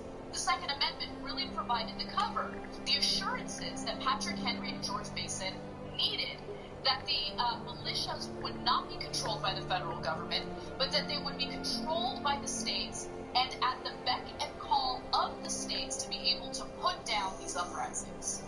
So, look, I think the history of the Founding Fathers is interesting and complicated and nuanced.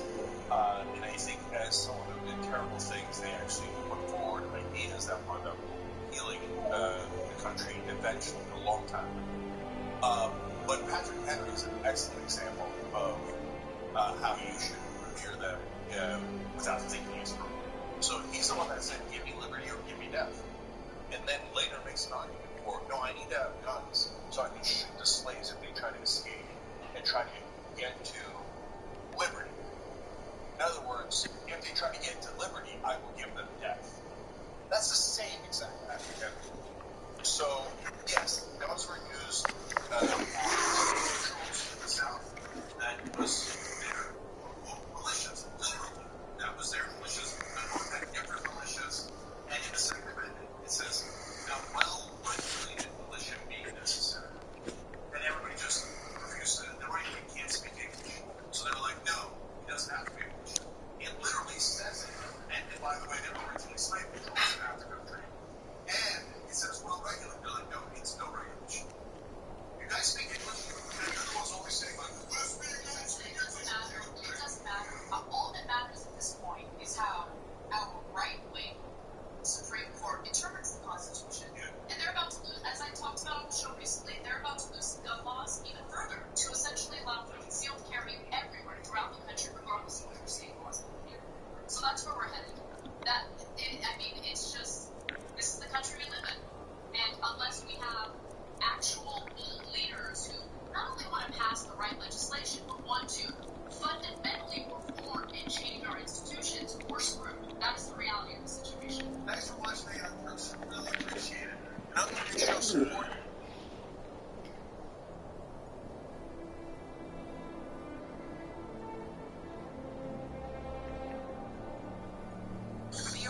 cleansers suck out 2 times more detergent. Bring your force.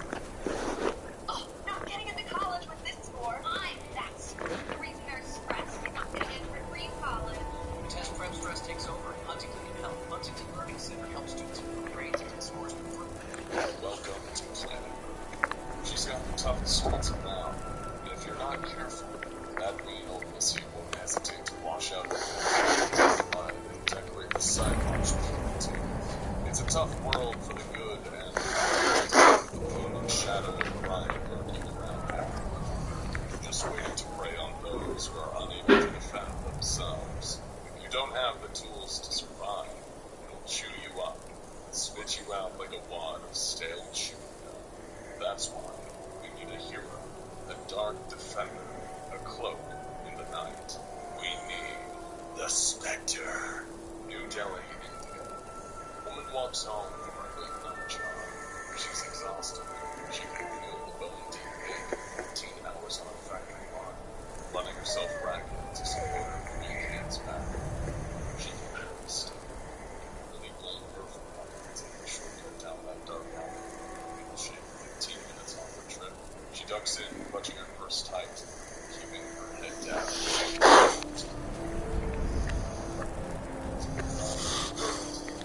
Emerges from the darkness, wielding a huge knife, grabs her by the shield. It's a few heads tall, with arms thick. He tells her to hand over the money she'd spent all month working. He turned kids into orphans. His knife had tasted blood before. He had no problem. With tears streaking down her face, knowing it's futile to resist, she reaches out and passes it. Bandit snatches it from her trembling hand and stares. He's ready to turn around and run for tonight's takings when he feels the blood chill drift to the ground. He's soft. He turns and sees a figure standing, watching him. It's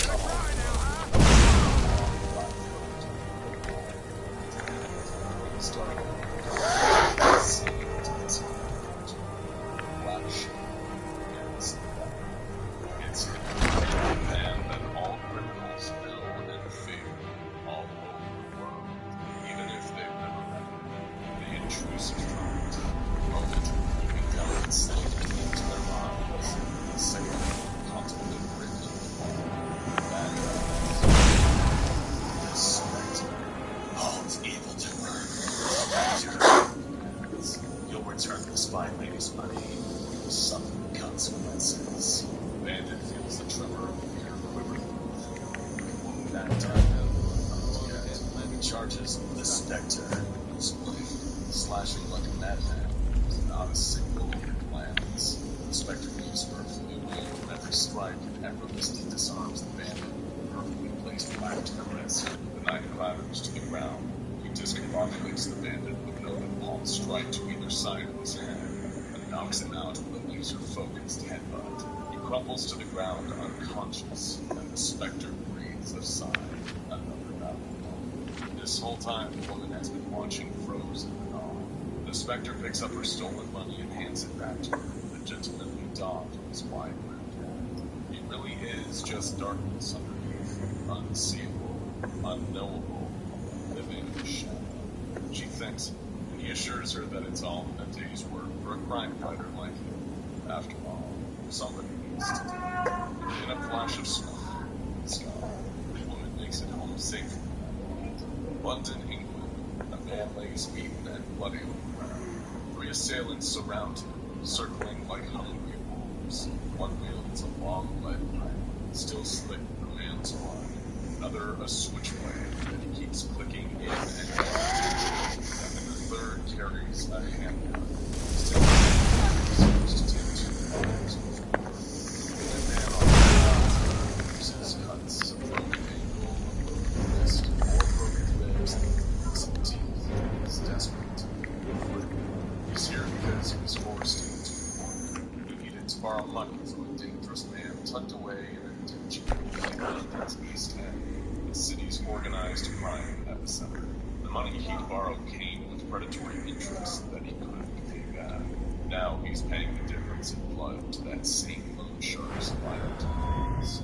man with the gun, a thick Cockney accent, tells him that this is why he shouldn't have messed around with Mr. Ford. Now he's going to be an example for anyone else stupid enough to think they can stick with him. He nods to the man and Pike to finish the job. The beaten and bloody man on the ground closes his eyes as the goon steps closer, lifting up the red-stained pipe and preparing to finally cave his bit out.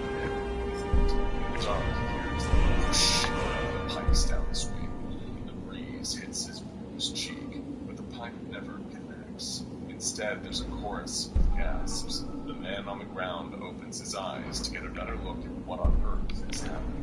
A tall, dark man in a long, black coat and a wide-brimmed hat is standing over him, holding the lead pipe that he just easily snatched from the hands of his previous user. The goons are all stepping back. The gunman raises his pistol, the other his knife. All of them look afraid.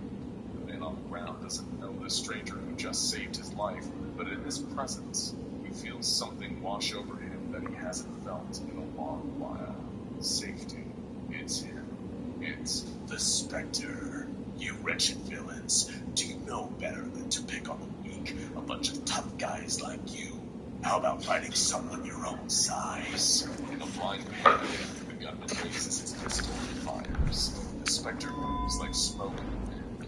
He dodges outside the lead pipe. It sails through the air and hits the gunman's skull with an almighty crack. He collapses, dropping the smoke. The other two goons bum rush him, but it doesn't serve them any better. One slashes, the other punches. With a few skillful movements, he guides one goon's knife into the other. It's a pair of simultaneous chops to the throat that Jackie Chan himself would be proud of. All three goons are laid out on the ground, either writhing and gasping or knocked out cold. The Spectre straightens his coat and hat with practiced finesse, returns to the man laying on the ground. After checking that he was still alive and conscious, he passed the man a wad of cash and a phone, telling him to call an ambulance and get his wounds treated. None of those men would ever bother him again, and if they or any others dared to, then they could expect to see the dark figure of the Spectre buried behind them in their bathroom. After all, someone needs to be there to fight crime, and when nobody else will. New York City, USA. Things are going sideways in a major bank downtown. A group of well-armed, highly organized robbers has broken in. They've taken at least 50 hostages throughout the building, and have informed the police blockade outside that unless their demands are met, they're given free passage out of the building, and will start executing people left and right. And given the ruthless organization of this particular criminal crew, it seems more than likely that they'll put their blood money where their mouth is.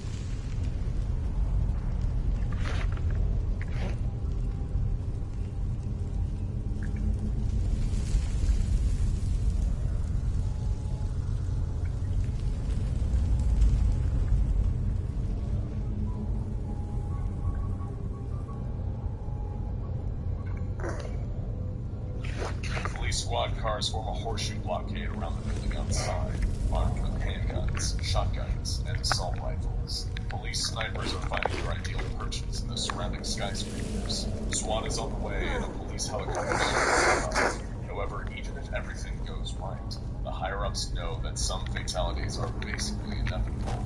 Crews of hardcore career criminals like this wouldn't go down without a fight.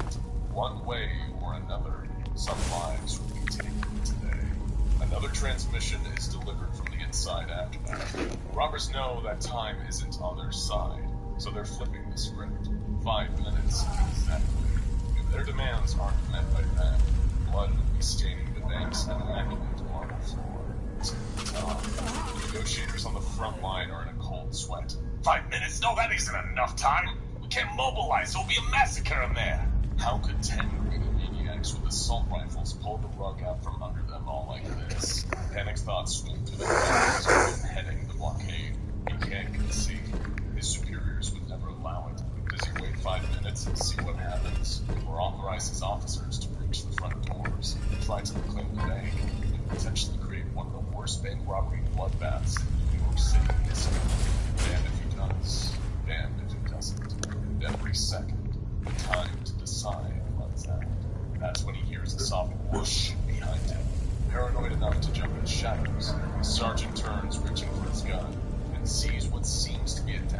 shadow standing right behind him.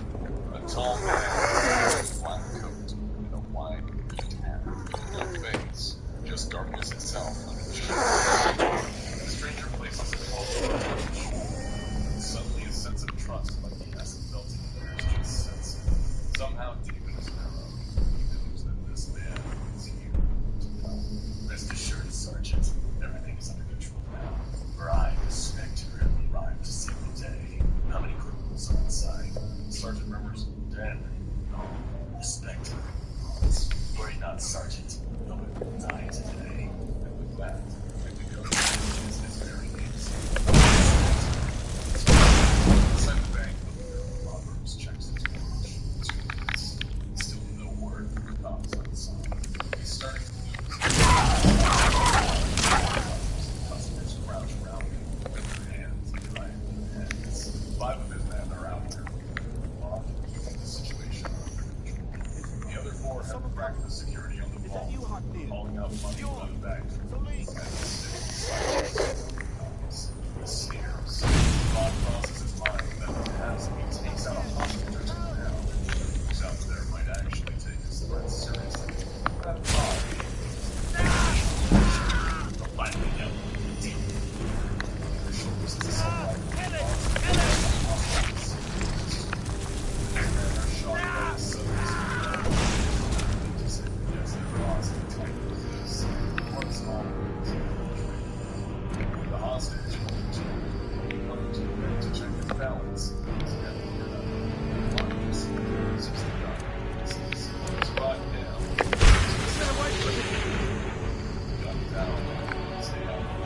Something radio. Extender rolls around his leg.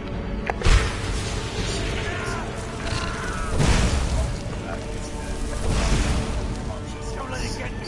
Help! Stay away from me! Get away from me! Get it away! Ah! Get away from me! Get it away! Get away from me! Spectre.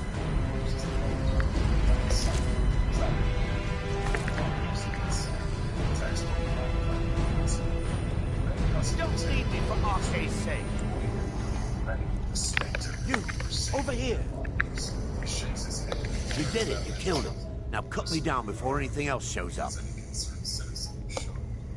Yes, the claw. I know how it works. The claw, the markings, the door in the Hall of Stories. I know how they all fit together. Help me down and I'll show you. You won't believe the power the Nords have hidden there. This isn't a common. Sweet breath of arcade, thank you. And effortlessly takes down 10 enemy armed penetrating bandits by itself.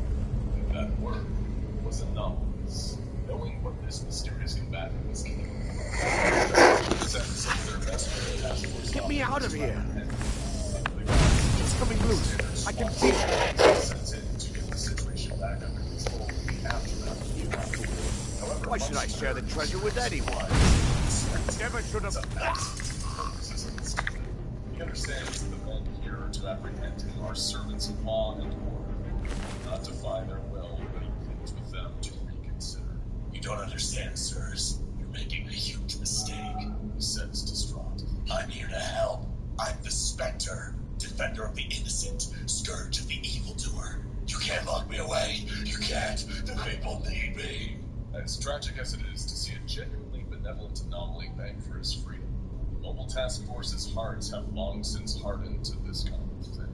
He wouldn't be the first sapient humanoid anomaly to speedrun all 7 stages of grief on their knees in front of them, and he probably wouldn't be the last. Foundation protocol is to tag and bag either way, even if they just use their anomalous abilities to thwart a bank robbery. The Spectre is hauled back to the nearest Foundation containment site and held in a holding cell while researchers prepare to conduct initial tests and questioning.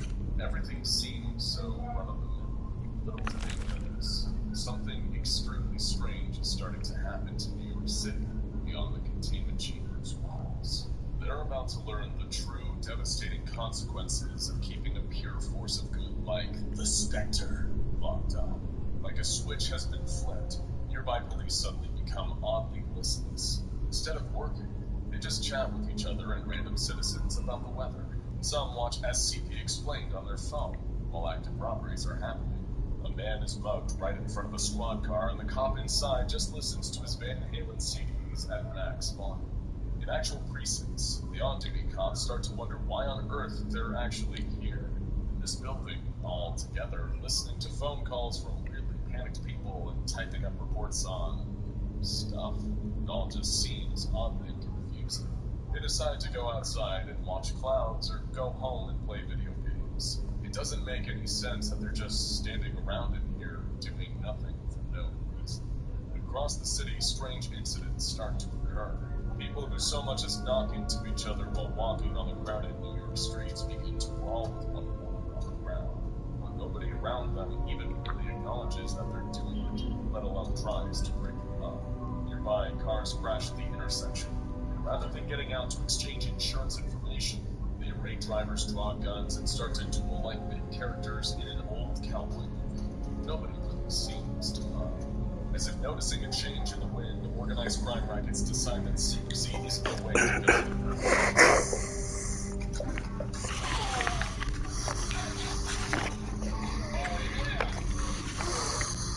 Fiore charcoal cleansers send out 2 times more dirt, oil, and impurities. Fiore, bring a force. Mob enforcers rob stores and people in the streets, taking wallets, watches, phones, and jewelry. Criminals break into people's homes and start ransacking the place, stealing everything from flat-screen TVs to priceless family heirlooms, while their owners sit on the couch, seemingly unable to even comprehend that something is going wrong. But everything is still about to get a whole lot worse. The city breaks into riots and looting, people battling in the streets. News helicopters circle above, reporting the chaos unfolding below them. But they do so with an odd kind of detached calm, not really comprehending the full scope of what's happening or why. Just that a whole lot more is on fire now than it was before. How strange. This is the moment when the SCP Foundation realizes the meaning of the Spectre's pleading. It really was strange. Because you see, the Spectre isn't just an extremely devoted crime fighter. He's the very personification of the concept of fighting crime. He can't ever be locked up or contained, because if you do, then the very concept of resisting crime fades from the human consciousness. Order ceases to be, and chaos reigns. That's why the Spectre, also known as SCP-4494, is classified as Archon, meaning that he can't be contained, because the danger of containing him would be far greater than the danger of letting him roam around and do his thing unhindered. He maintains an amicable relationship with the SCP Foundation after everything that happened, willing to swoop in and help their agents when they're in a bind, and need a little hand from a true hero. And when he's not fighting crime, he relaxes in the Spectre Cave by watching TV and playing video games. No, we're not making that up. Unsurprisingly, his favorite video games are the ones where you get to play as superheroes, though he will occasionally indulge in some Grand Theft Auto 5. Just don't expect him to break any traffic laws while he's playing. Thank you very much. So if ever you feel afraid, or if the dark forces that are all too human in this world are marshaling against you, know this. You don't fight alone. Man in the shadows, ready.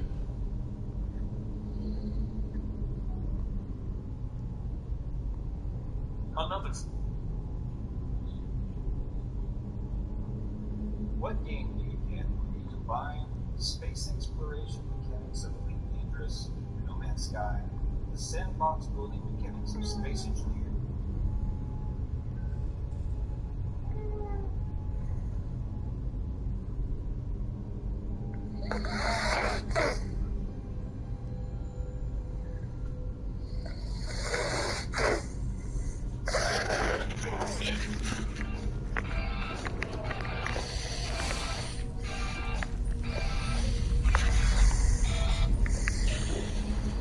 I already have this place. Yes.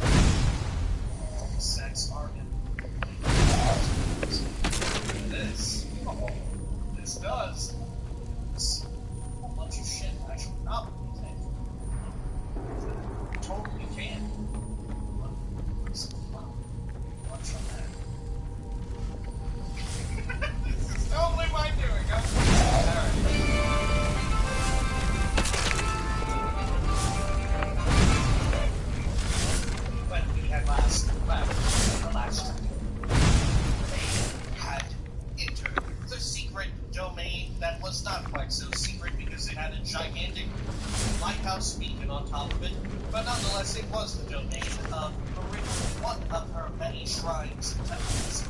But this one was defiled by some sort of sick, twisted, necromantic being. Fortunately, the Dragonborn was able to dispatch it in no short order either. Then Meridian was quite pleased and awarded the Dragonborn an amazing weapon, the Dawn.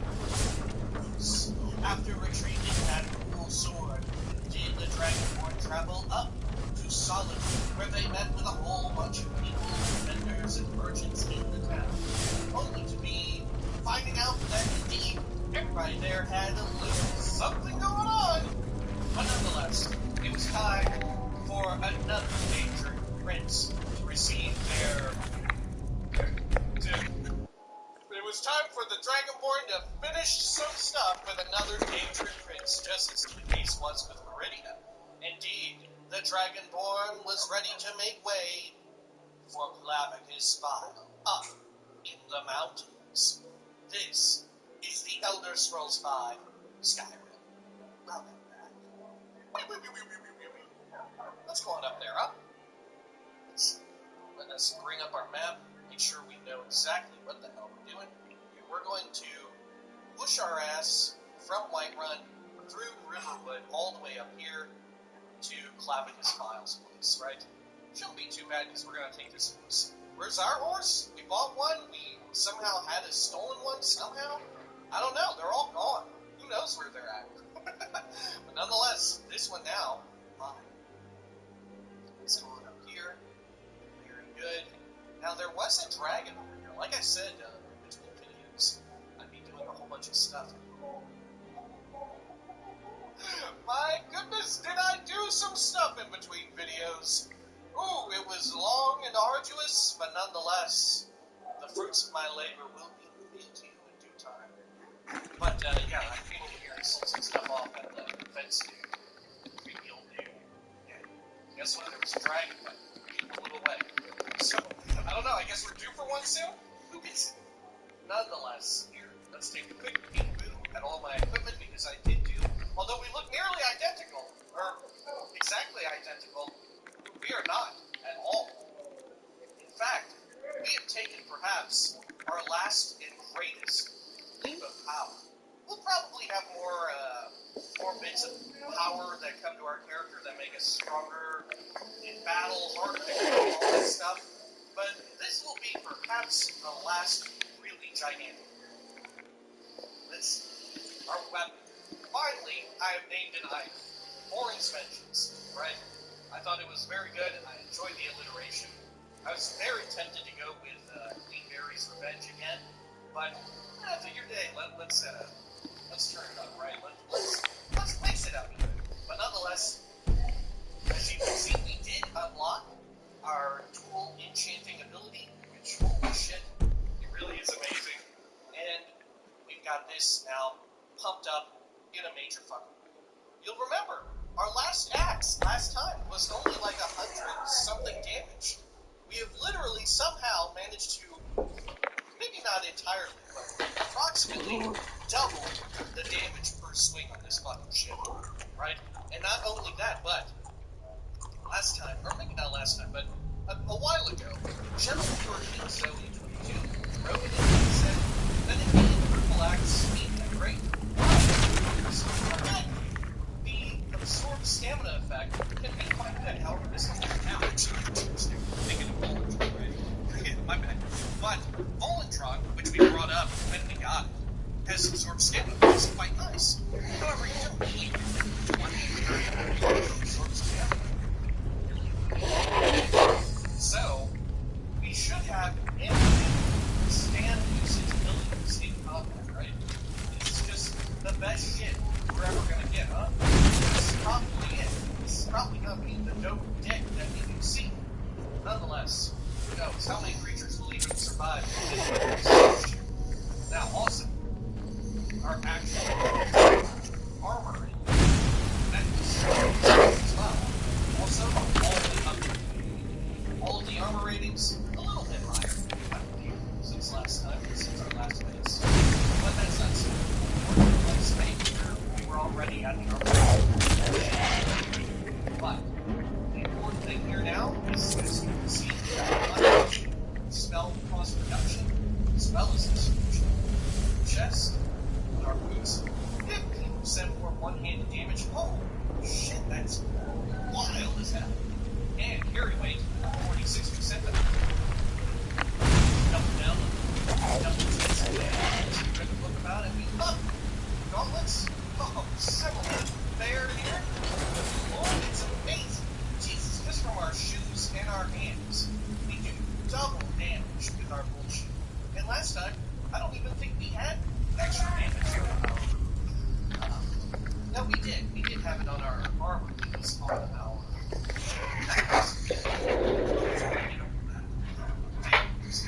stacking once more reduction, 31% reduction, cost reduction, conjuration, and destruction. For a total of 62% HP! Oh my god! Oh my lord! We're going to be leveling up destruction. That's why the destruction is very bad. I think destruction is super duper weak, like we went over. There are just way more vectors for building your damage with physical weapons, right? Because the really only good vector of increasing your damage with magic is weakness to whatever, which does apparently stack. It's just you can't walk around and begin combat with maximum efficiency, right? You have to build it up in combat, right? Which it takes a little bit of work, but you can do it. And you're a lot more reliant on debuff and reinforcements, right? Still, regardless of the fact, I would like to level up destruction, right? And enemy shield here as well. Notice magic resistance 25%. My god, block 50%. I was debating putting fortified health on it, but I realized I may kill myself. Right? The fortified health effect, because I'm keen on making my off hand, my left hand. What I use for spells, incantations, that sort of thing. You know how they say it. But if I had fortified health on it, I may just accidentally end up killing myself in combat. So, it's like, what else can I do? Resistant element? Don't really need it. Super good. Or, I guess, block 50% more, which also is something I don't terribly need at the moment. Right?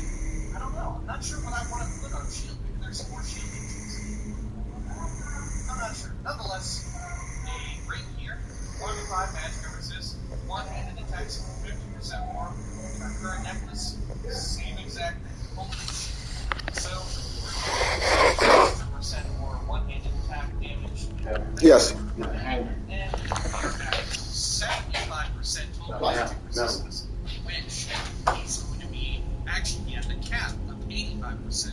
I believe, thanks to our talents in alteration, I think. Yeah, so we're capped out on resist, we're capped out on armor rating, I believe. Definitely with the shield. I think without the shield we might be capped out there. But if we aren't, it's a switch. It's a switch. Also, we cheated up some work equipment, right? These rings and all that stuff, potions and weapon, smithing stuff, 31% better. The same for a necklace. Got a shirt here that lets me improve weapons as well better. And yeah, this stolen hat. Situation potions, right? I am, however, missing a. I wasn't planning on enchanting gloves. I'm not even sure if I can. But we'll probably do that. Enchant up some gloves. I think one other thing we can get smithing or alchemy on. Yeah, definitely alchemy on gloves, right? Yeah, I don't have alchemy gloves. However, even more of note about all these cool enchants, you might be thinking, man, did Lyle do a bunch of days enchanting with his potions and equipment? What? You can keep no, I didn't, dear gentle viewer. In fact, I didn't make any custom, like, fortify smithing, or I don't even know if that's in the game. I definitely didn't make any fortify enchanting stuff. I just use enchanting elixirs, which give you, like, 25% more potency with your enchants, right? I just used all found items to get it all up to that point. And you know what? We were tossing around this idea not too long ago that maybe we did that, right? Maybe increasing the power of our equipment is just too damn good, right? So, I'm thinking maybe we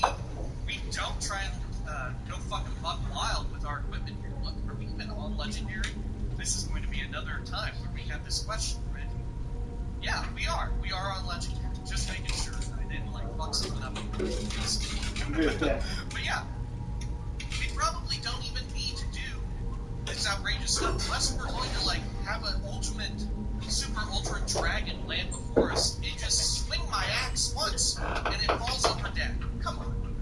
Do we really want that? I mean, already toward the end of Oblivion, it got kind of wild there, right? With our ability to just paralyze on touch and then just swing our weapon and knock him out. Efficiency using a dagger, right? Here, my God, we really hit the threshold, right? The one exception to this rule may be that when we want to get into Skyrim fashion, right? Once I find like my dream set of armor and I want to fashionista the shit out of it, perhaps I'll use the enchanting exploit and all of that. Illusion, daisy chaining, fun illusion exploit to make it to where my ideal set of armor is on par with like the best possible armor I could already wear, right? Oh shit. Oh god.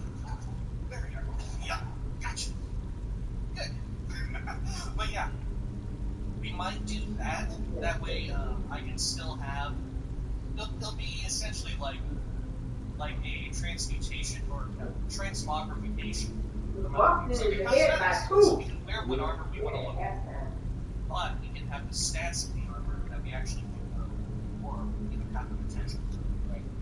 So I may do it for that, and then just not use that superpower in the way that use. We'll see. Probably seems like a good idea. Right? That seems like a good aspect. So let's continue.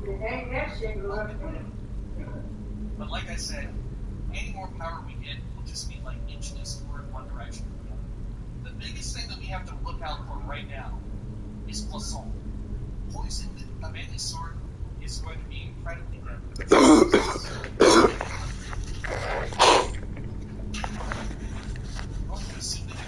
I don't want to lose my voice.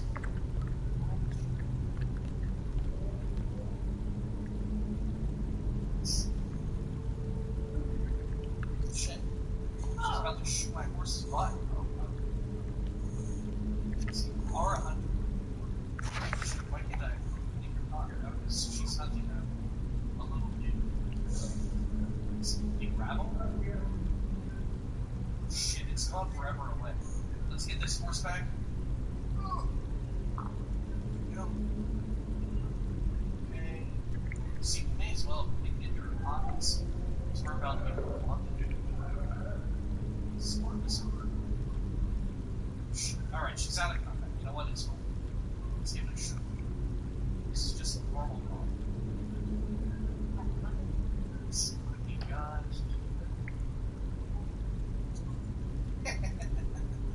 I love it every time. Is there anything else I can do? I guess there's some more for me to see that.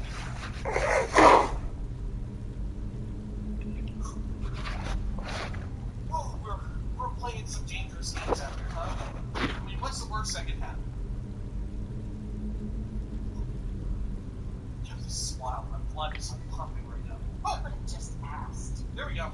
Alright, I'm sorry. She doesn't care though. She's not willing to turn on us. Alright. Good. I love it. Maybe she sees my sweet double inches and she's like, oh my gosh. These clothes suit me well, Outlander. She would not want to fuck with me. I got this secret double enchants.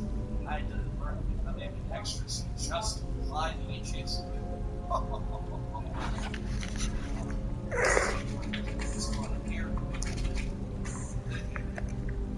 And I'm just wondering, maybe I could potentially use the enchanting exploit to get a shitload of carry or something. Just hold off on offensive stuff. That way I'm not one-shotting dudes left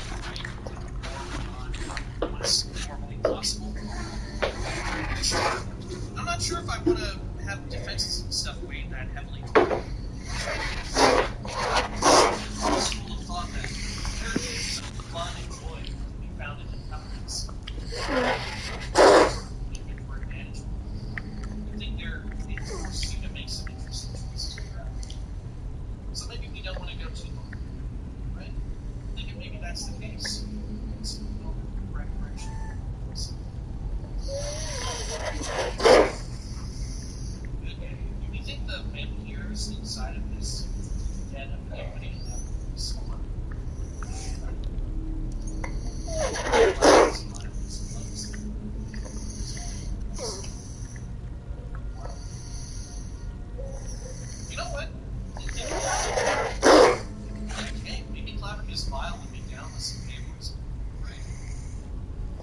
refer to as like some sort of dark deal or dark mark, right?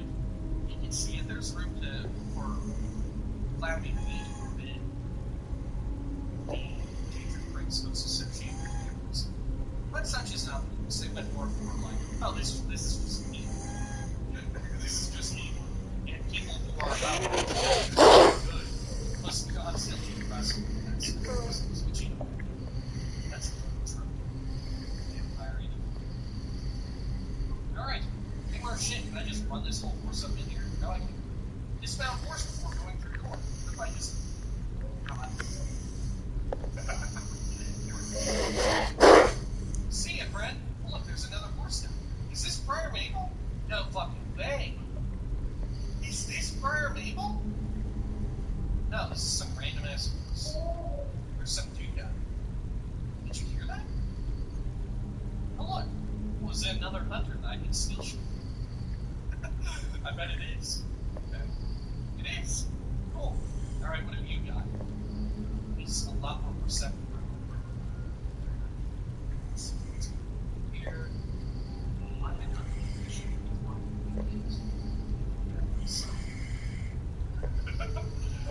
Let's just equip our pickpocketing shit real fast. Here. All the issues as well with doing these enchants rename potions is that they only have a 60-second duration. So I was thinking like, oh yeah, I'll think of names for all this shit. Why not? So, in fact, I ran out of time. So, shit, I just need to fucking pass this down. So, it's... Shit, my blood clenches up every time. Okay. Where should we go? Like a goat? Any soul?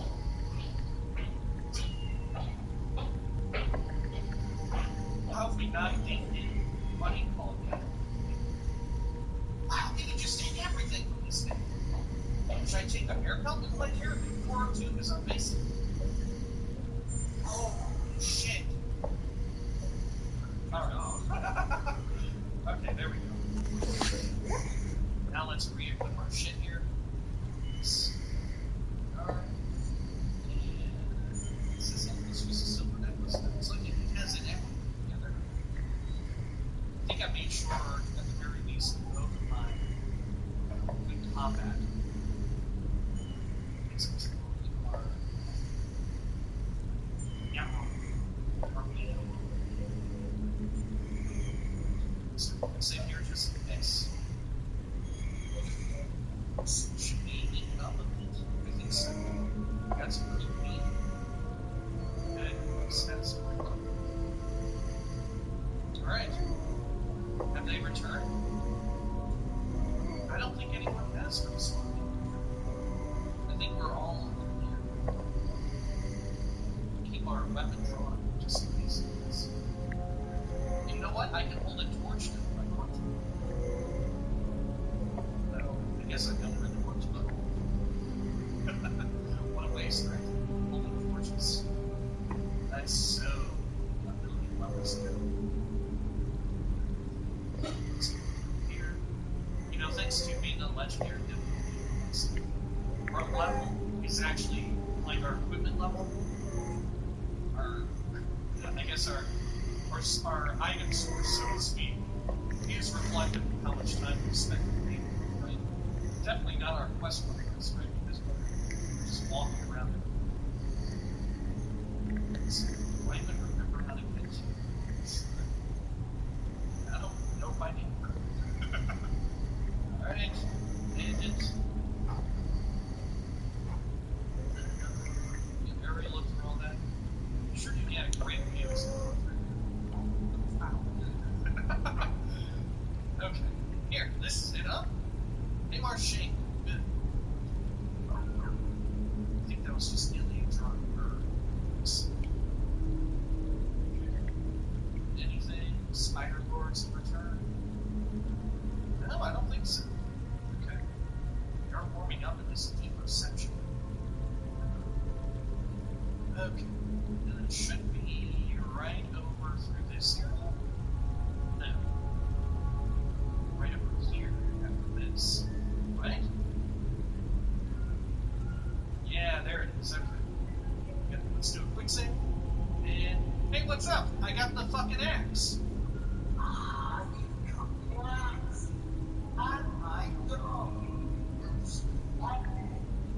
we're back. Now, fill your end of the bargain. I don't even remember what I asked. Excellent work. My hero and his faithful companion retrieving the ancient artifact of a prince. It's most story. Now, it almost seems a shame to recognize that away, doesn't it? I suppose I would be persuaded to believe it. But only if you use the axe to kill farmers. Simple as that. Why do you want to kill Barbas? I sure would like to keep this axe. No deal. Take the axe and take back Barbas. Is the idea that it's not because we like Barbas that we don't want to kill Barbas. It's because we hate Barbas. Well, no, because we would kill Barbas anyway. Yeah. No, take the axe and take back Barbas.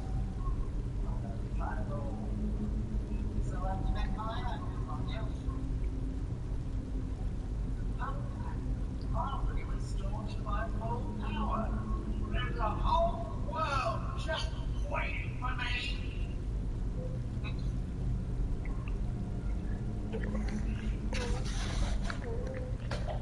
Yeah, dog gets master gets cosmic, everyone's just get over your butt. Don't worry, I'll make sure you see the light.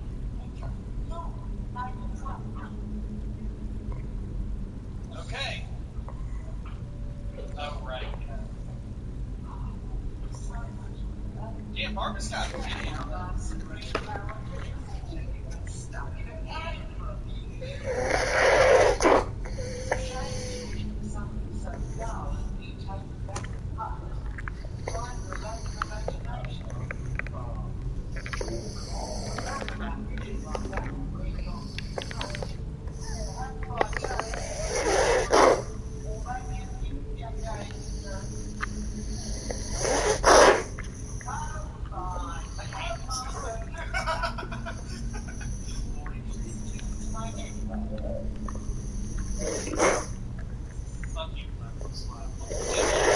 Still holding. What's even up with that? Clapicus Vile is probably like my least favorite of them. I don't know. Especially in Skyrim, right? The only good part of Clapicus Vile is his fucking dog, and he wants you to kill his fucking dog, right? What the hell? Why couldn't Barbas be huge like this when we were walking around, right? Shit, I would have never got rid of Barbas if he were this fucking big. Good God. Do you think Clapicus Vile is just, like, really tiny or something? What's going on with that? Like, he would be even smaller than, like, a child, right? He'd probably be, like, the size of a Bosworth child or something, huh? I don't even know. Alright. What is this silly hat even do for us? Here. Prices are 20% better. Killed by 10.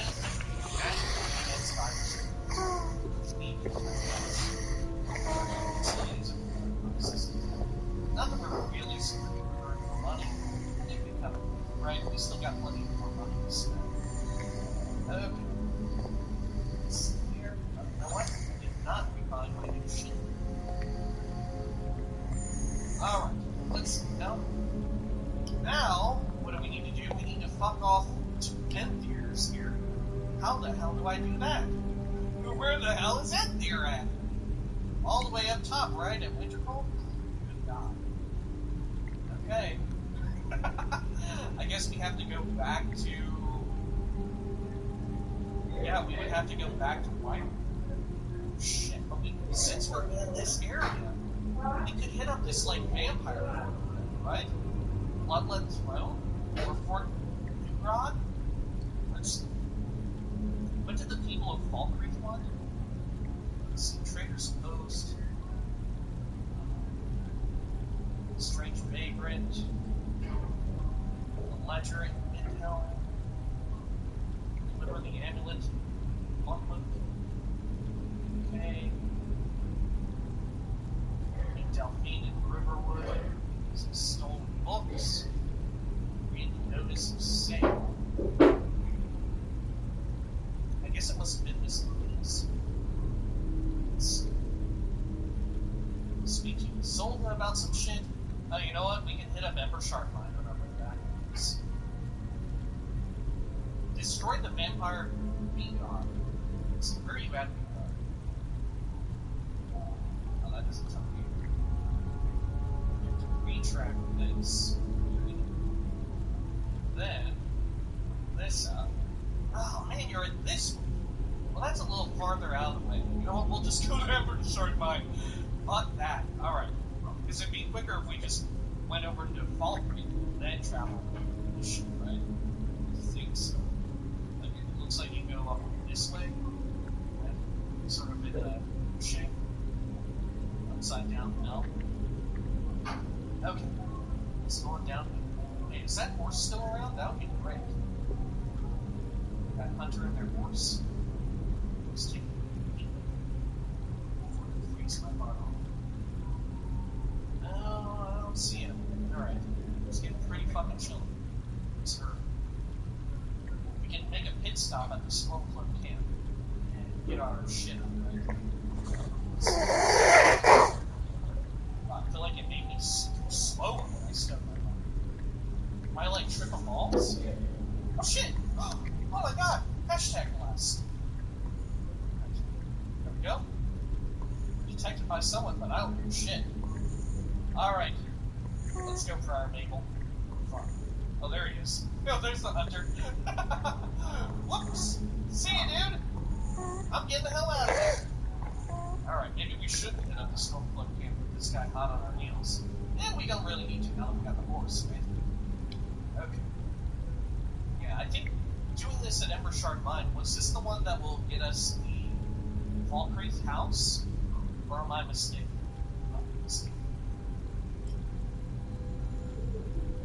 This should be right. We should probably stop tracking Bloodlet Flow, since we're just not going to do that. Next time we're in vampires should be no problem now, right? Now that we've got our super dope bullshit. Good lord, that was a woodpecker. Did you hear that woodpecker? Good lord. It gave me like flashbacks to skeletons in Oblivion. You know? That's what they sound like. They sound like woodpeckers now that thing. All through Oblivion, I was always commenting on the fucking skeleton noises. And they're like weird croaking and clacking and stuff. What's that? There's something in there. Yo, there's a horse in there. Oh shit, that's my other stolen horse! Oh, man, look, it's corralled up in there. Okay, that's good. Will it stay there forever? Probably not. It'll probably respawn at some point. God, useful nonetheless. Just in case. Down this way. Jeez, how do people even play this game with horses in front? I guess maybe the only way to do it is on fast traveling. But our horse doesn't seem to appear every time we do it. Oh, shit! Oh, it's the thalmor! Oh! Hey, let me go! Let me go! Oh! Shit! Alright. Get off the horse! Get off the horse! Oh! Alright. Fox! Look at that! Yeah, I've got some power now, don't I? Okay. Let's get... Good. Jeez. My god, I like obliterate them up. Holy shit. I'm the destroyer of worlds. Alright. Let's take all their shit. Good. Let's like hold it as well. Good.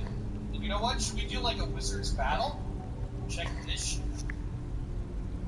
Where's my lightning bolt? There it is. Ooh, you better run.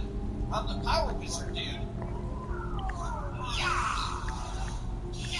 You're weak to magic. Yeah! Wait, are they weak to magic in this one still? They are, aren't they? Shit, I'm all out of juice. Alright. Boom! I don't even need the speed. Whew. Shit, we didn't even need to do that. Our execution order. Oh, for me? Oh my god, it is! Step that. Let's take the stuff. glove's an enchantment, actually. I am in need of a glove for purposes of enchantment. Alright. See, it probably would have been smartest to have restoration be my healing stuff. And here, you know what? I was kind of looking forward to the idea of, you know, stacking extra layers of damage. Stacking more layers of damage via the, what do you call it? The point blank damage over time from like blizzard or fiery year or lightning storm, whatever it's called. It probably just all storms, right? Firestorm, lightning storm, or thunderstorm. Maybe thunderstorm. I don't know. I mean, technically thunderstorm just because if we want to get really anti, it's about to fall off. Right here, all the way back to the very first dungeon we ever had. Let's turn on the cover. Fire! Ooh! There we go. I'm invincible. You can't even hit me. I'm a ghost. Ooh. Oh, fuck. Oh, man. Jeez, the new power is still taking me by surprise. Man, we are ripping ass, huh? Ember Shard Mine. Let's just go in through here and rip some major ass. Right? Look, remember the first time we came here? We were, like, scared as hell. We had to be really careful and shit. Fuck that. I'm ready to destroy. I'm the destroyer of worlds. I'm ready to, like, tear some asses apart. Oh! Oh, I think that'll still kill you. Alright, let's see. What can we even do? Some lightning bolt.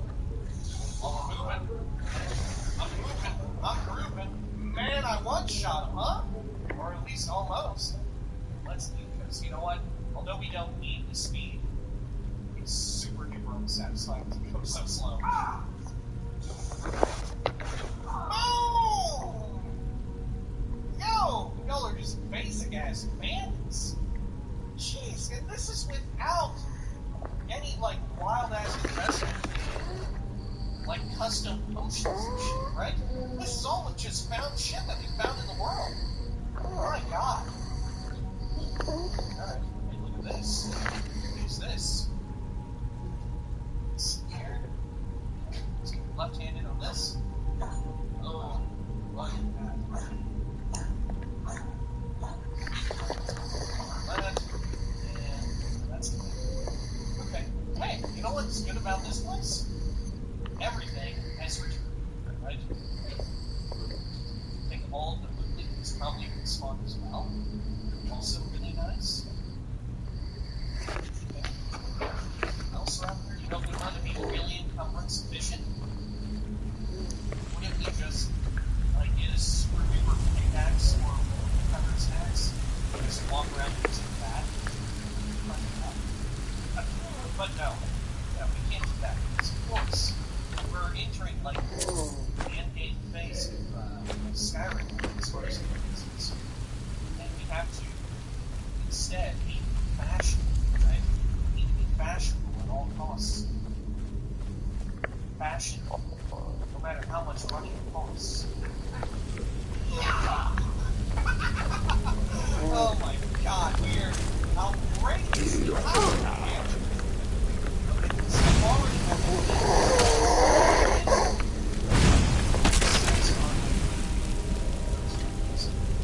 this. Oh, this does. This a bunch of shit actually probably totally kidding.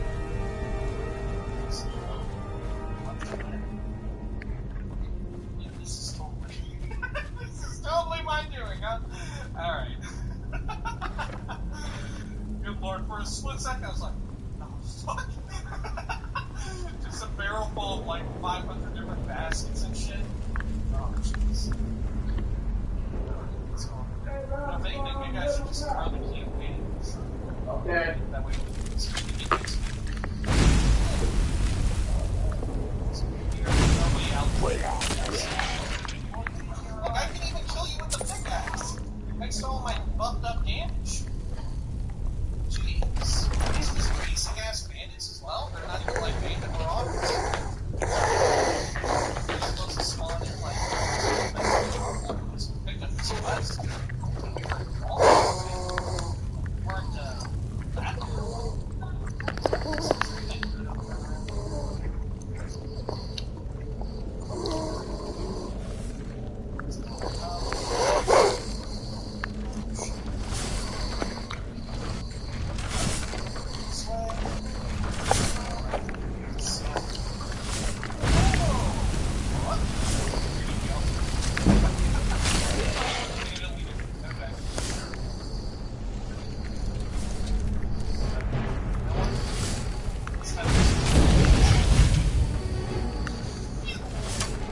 We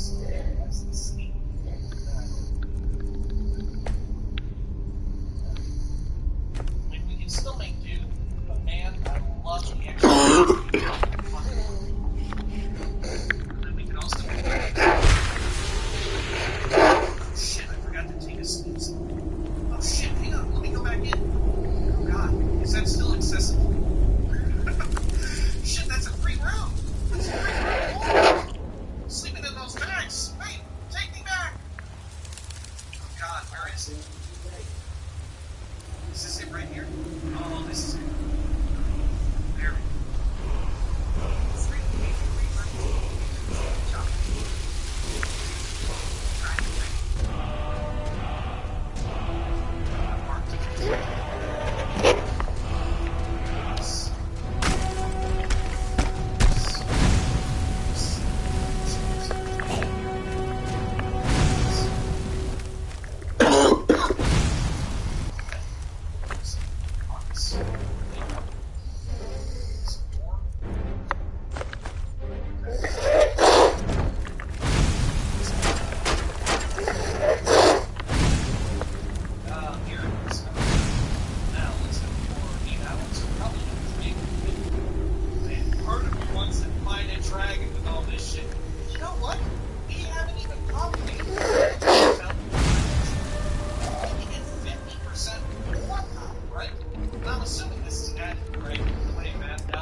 like a miscellaneous quest. We can do that up as well.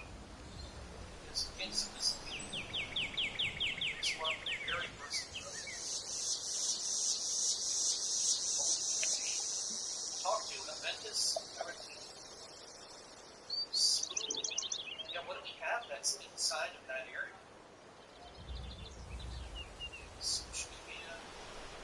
Shadow Green, Steam Crag. I have no idea. Maybe it's just nondescript.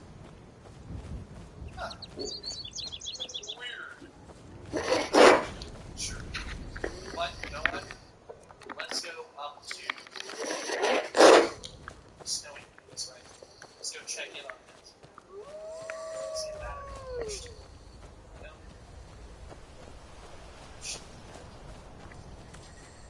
I can't believe how old this game is, but it still looks great, baby! Oh my gosh! I don't even have any mods for this. Jeez. I mean, I have like mods for this scene.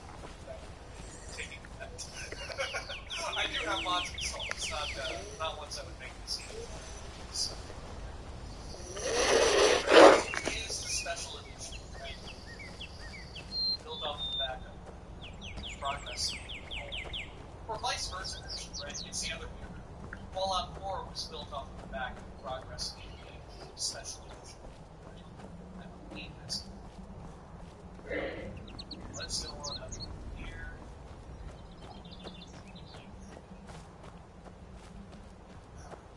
Then, we just need to take a carriage ride here. Right? Yeah, let's do that. Alright. Yorla! I would love that. Please, take me to Winterhold, baby.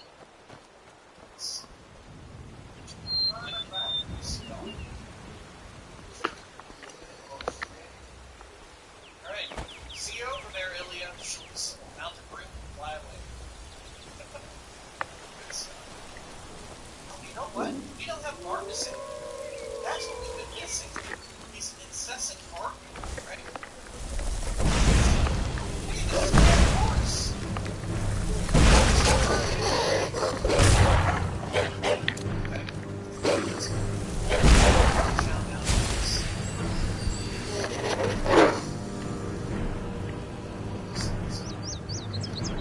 And dear, guess what? I traveled all the way across the world to retrieve this cool thing. Alright. Now, all this is out. Here, frozen earth summer. Oh shit, hey! Look what it is! Hey, Ilya, do you remember her? Yeah, that's right. That's Carlisle. It's been forever. Can I take this? Yeah, here we go. Oh, shit is wild. This playthrough's gonna go on for fucking ever. And I love it! Alright, let's see. Come on in. Just stoke the fire. Take a seat and get the cold out. Some shit. And there, look at this. This should help translate Gallus' journal. Oh, we can ask all this. Let's ask all this. Okay? What exactly is a thalmor? Time before man, they were known as the snow elves. We need a room? Out. She owns the place. She does what she wants. So they were like Inn's closed. Bar's still open, though. Feel free to sit and put your head down on the table for as long as you like. I won't bother you. Let's rub them underground. Let's sate that appetite, hmm?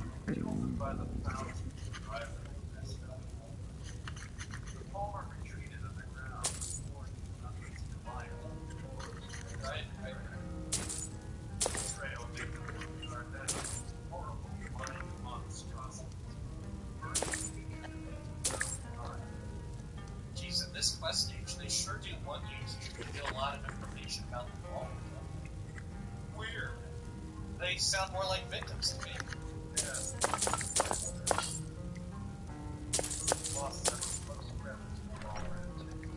Until next time. Oh, hang on. Check it out. I got the German. Alright. This should help translate Gallus. I suppose.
also find me at the college. One day, I might just be archmage. Wink! I'm going to kill him. Let's see. Anything else we should ask? What can you tell me about Dallas? I think we already asked him this, right? For whatever reason, we got refreshed.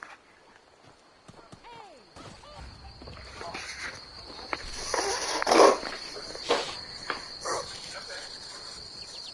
Hey, Dallas's journal mentioned Twilight Sepulchre.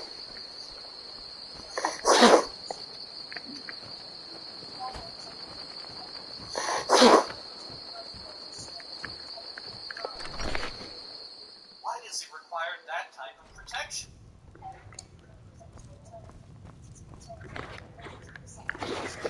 The Riverwood Trader is everything you need in a general store. Oh, a bit of this and a bit of that. It just doesn't add up. What does that mean? What does that mean? Why would thieves not be religious, right? Why wouldn't they be? Yeah, I don't know. Why are the two mutually an exclusive? ornament. Solid gold in the shape of a dragon's claw. You found it! There it is! Strange. It seems smaller than I remember. I'm gonna put this back where it belongs. I'll never forget this. You've done a great thing for me and my sister. Thank you. Some may call this junk. Me, I call them treasure. Add up a lot. This really makes a lot of sense. If anything, maybe more weird would be like, oh, you all made a pact with God? I thought you guys didn't even kill anybody. What would you all be doing with that? Alright, I'd understand better if less history was involved. I'm stupid.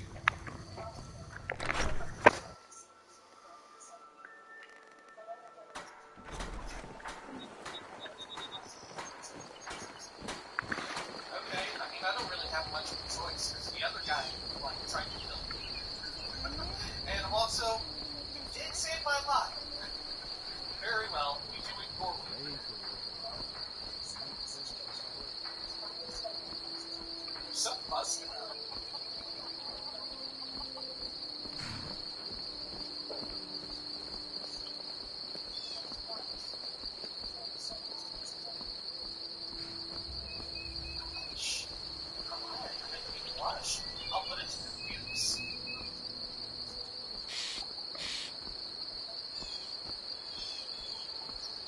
nightingale.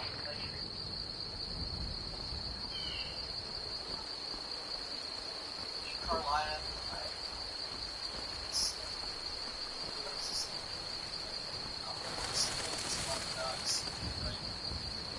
shit, I forgot.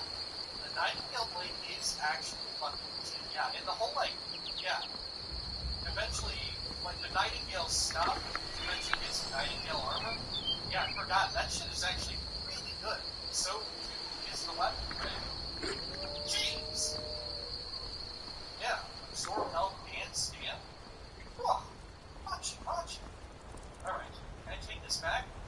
And there, you should take this to the college with you. I killed a lot of people to get this. Don't tell Carlia. Don't tell the kid over there going to sleep. I killed people to get that charcoal rubbing. I murdered them indirectly.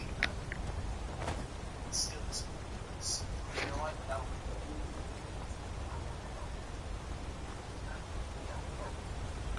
Wild that this kid just came down here and started snoozing his crutches, discussing some weird fucked up shit. Alright. That's just scatter that shit. What's around? Smart. Well, let's get on over to. I guess we should go over to. How do we do that? How do we get over to? Yeah, we're in Winterhold, aren't we? Uh-oh. Okay. Sure, we got like a horse situation, you know?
wonders why his approval rating is so low. By the way, another thing that he said today was he can't really do anything about inflation tied to gas prices or food prices, so really good campaigning message you got there.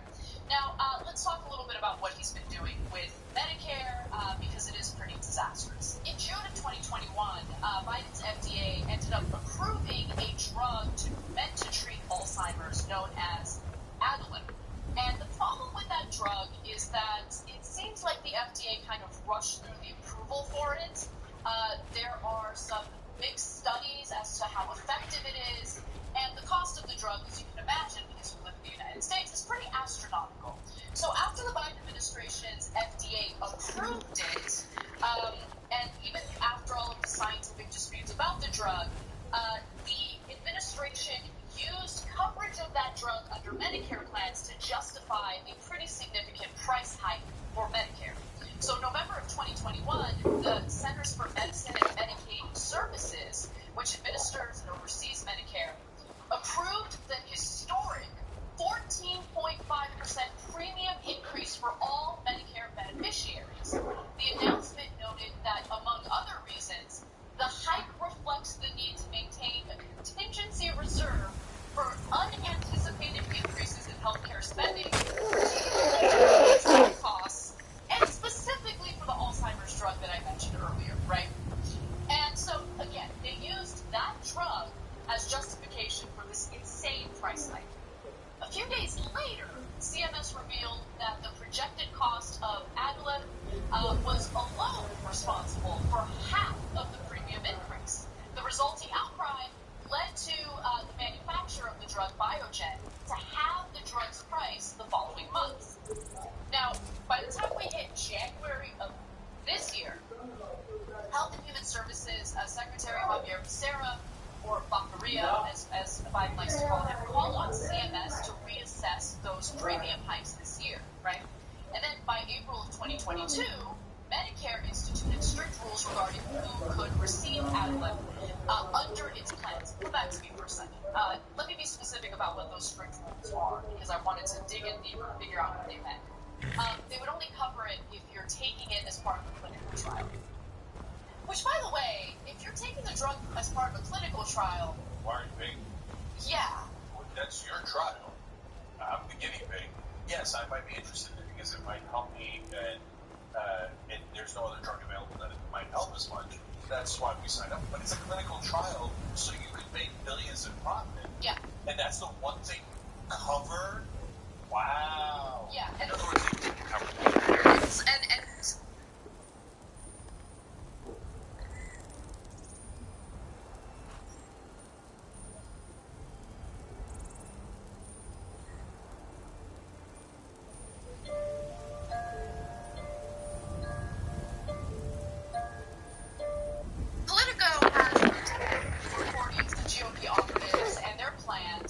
essentially steal elections moving forward. And this is a pretty robust plan, a multi-year plan.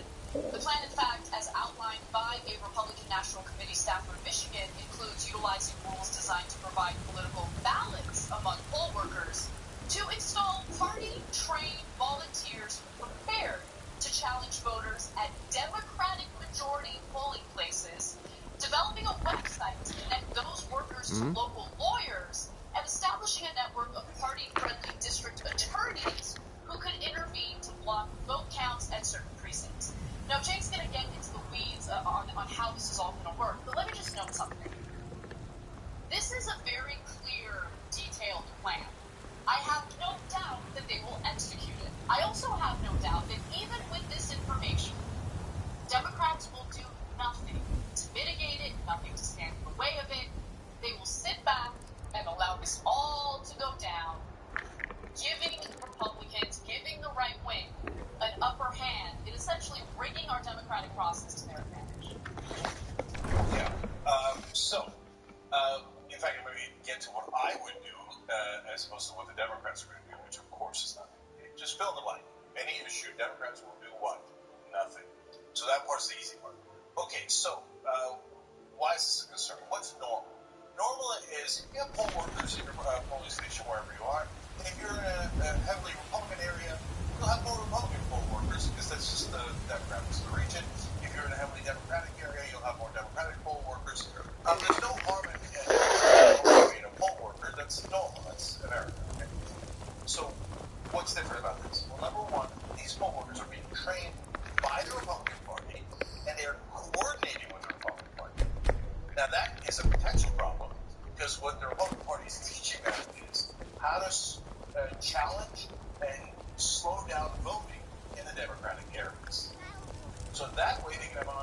advantage. The Republican areas vote, no problem. Democratic areas have a bunch of basically... A few seconds for my supper is all I ask. And all they're going to complain, oh, a challenge, right? Take a good look around. This happening in Michigan. I'm sure you'll find so what all you're of a sudden, looking for. the number of votes If not, let me know. I might have it stored away. You look rather pale. I think I can teach you a thing or two. And all of a sudden, they win by a little bit. And then afterwards, they go, no, stop your count, go away, right? Now, you say, well, how do we know they're doing that? Okay, there's a number of ways. One, they're definitely coordinating. Nobody's hiding that. They're admitting it. Okay? So then I think I can teach you a thing or two. Oh, we're not going to challenge the voter. Okay, let me show you a slide from their presentation. It's graphic 5. Okay, Come back anytime if you need a remedy. It's called How to Challenge a Voter. Okay, and it explains all the different ways that you challenge a voter, because the whole point of this process is to double the voting in the Democratic areas so less people can vote. You know, Politico obtained, like, this presentation, like, the audio recordings of it and all that stuff, and I feel like the people behind it are the ones who leaked it, because it's like, oh, we're gonna learn this, we're gonna let the world know exactly what we're gonna do, and no one's gonna say it. Oh, yeah, but no one. But to be fair to the Republicans, they're not wrong. They can tell you, in fact, they did tell us, oh, yeah, in 2020 we prepared fake electors. I ain't asking for Finest cuts, fresh from the wild. Just impacts the lie, and then this other lie, and then we would have stolen the election. Yeah, oh, you guys got a cute little committee investigating this? We'll just tell you. Yeah, we'll just tell you. How goes the betting today, You're going to write a whole book about it. And they're like, what are you going to do about it, Democrats? And they know the answer. Nothing, I'm sorry. So, oh, by the way, one other thing. Does the Republican Party have a history of doing its voter intimidation through the polls? Yeah. In fact, they were legally barred. The RNC was legally barred from doing any work with poll workers until 2020, just 2 years ago. You know why? Because they would constantly send armed people to Democratic polls, areas that were more heavily Democratic, where they were, obviously going to vote, and try to intimidate. It's not just Democratic voters, but mainly minority voters. So the courts had to rule, stop trying to intimidate people from voting by sending in thugs. Republican Party at large, right? So now that they're allowed to do it again, because they're serving the Supreme Court, they're like, great, let's go intimidate the living crap out of the Democrats and minorities, and go back to the good old days. So, Democrats so far has been 0. So what would I do? I'd say, oh, okay, no problem. Democratic Party, we were down court. That's right. Mop the town begging. We get twice the operation. Okay, it's not that Democrats don't have money. They're swimming. Okay, and I would say, okay, now we're training to go to the Republican areas. Do not challenge any of the voters on BS. Okay, don't do it until I give you the word, because I'm not going to do it if the Republicans don't do it. I don't want that mess for elections. I want everybody. Okay, but the minute I get a report the Republicans are blocking voting in Democratic areas, unleash the hounds. Okay, block every vote, challenge every vote in every Republican district. And not only would I do it in Michigan, I do it in every single state. And go, what? Okay, then now let's have fun. You guys want to cheat? Okay, 2 can play it that game. And then you know what would happen? All of a sudden, everyone would care, because it affects Republicans. Then the Republicans would howl, oh, you can't do this to the rules, and the poll workers again. Oh, why? You were doing it. Okay, see, that's how you do the playing field, and you fight back, and you make sure that they don't cheat. But the Democrats wouldn't do that if their life depended on it, their political life does depend on it. It's confidence. And if I told them this plan, they would say, oh, that's not right. That's not, I'm fighting back. How dare you? No, we should just let them make a mess in Detroit and all other Democratic areas in Michigan and make sure we lose next time. And that's the stupid Democratic Party we have. But thanks for watching the other clips. Really appreciate it. Another way to show support is through YouTube memberships. You get to interact with us more. There's live chat, badges, Everyone else. But I've got a right to that, don't I? Make it quick, then. I don't want your stink driving my customers away. The gods smile on them who show charity. Best you remember that. Stew? Had enough of fish and fowl? Treat yourself and your kin to a choice cut of steak or a tender rack of ribs.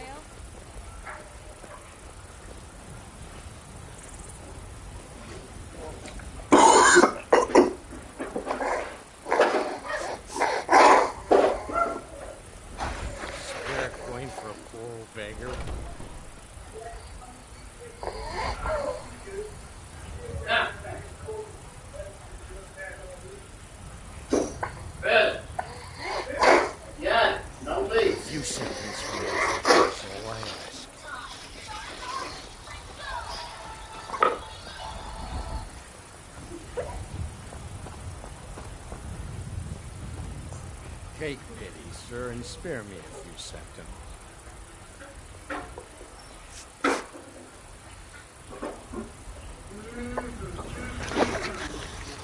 I ain't asking for much, just a few seconds.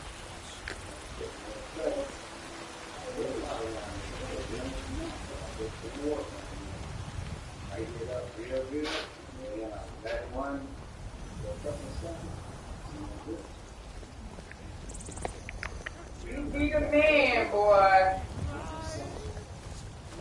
And what does the Empire do? Nothing! Nay, worse than nothing!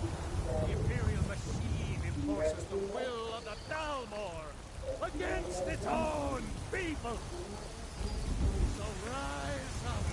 Rise up, children of the Empire! Rise up, cordial!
And silly from dirt, oil, and black and some very force strips, and you'll swear by them. Ew! What the actual...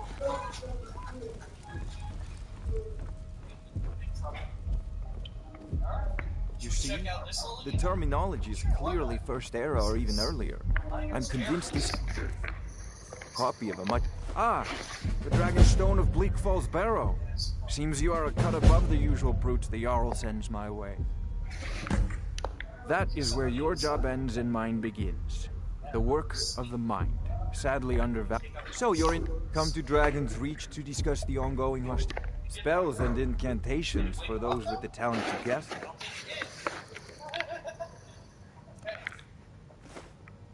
Gosh. Oh, she's from Douchnik Y'all. I know Douchnik. Oh, she's already caught me. She's so good. No! Ilya, we've been busted. What? How is she caught me already? What the fuck?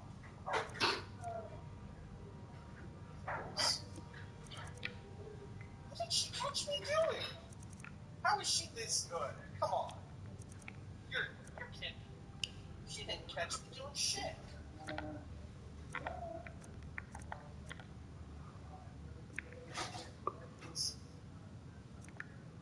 What? Has everyone here caught me? Am I about to go up to this man and his eyes are like wide open? Yeah. Caught me. Ragnar, the red eyes. Catch this. Catch this one. I got my butt all that stuff. Have you caught me, Ragnar? Have you caught me? Let's get the fuck out. Hello? Everything else I hear is fine. You know, if you've got the app... Okay.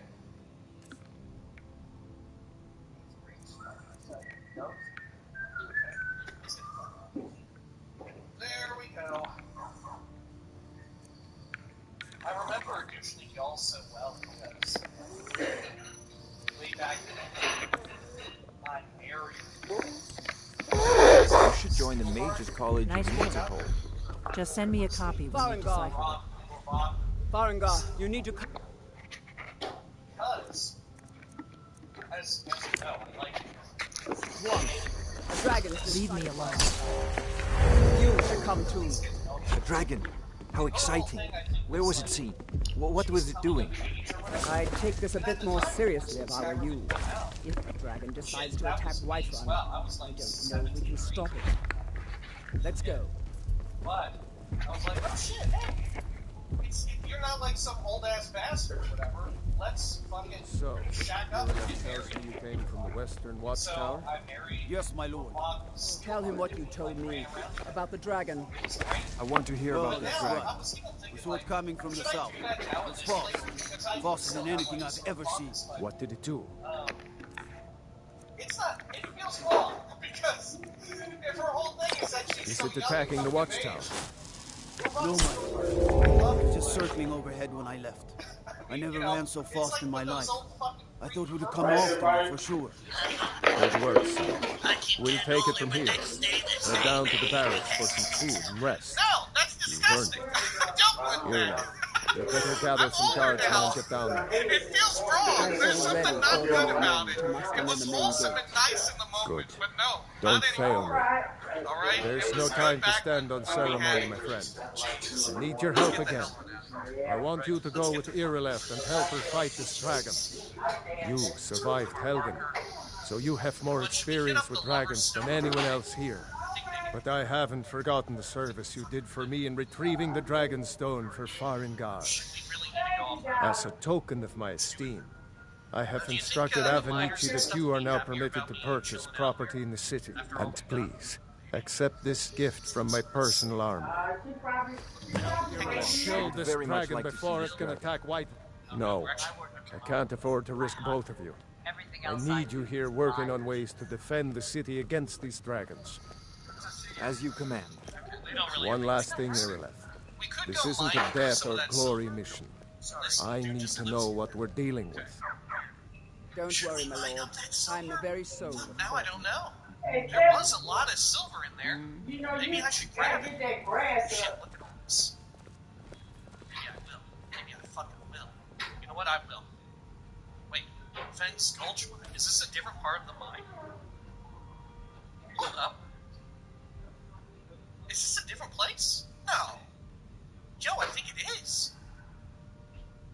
Is this a dungeon? Hey, is there anybody in here?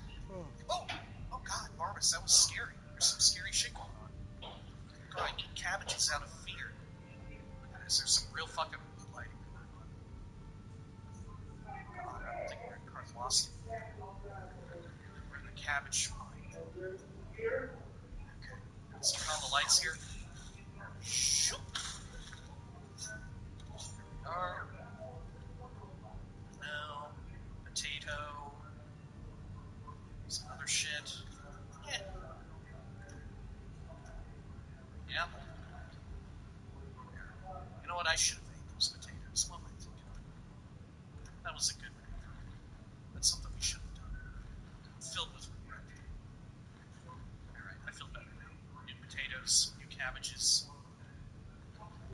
What kind of fucked up mine is this? It's just filled with food.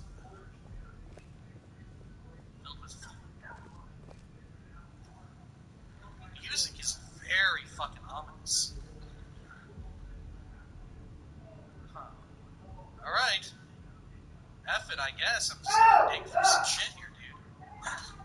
Here we are. Better get this, sand stick.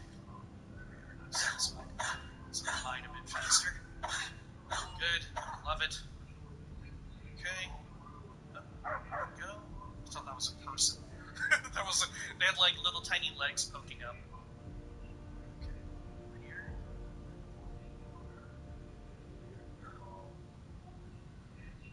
Dude, this place is weird. What's going on?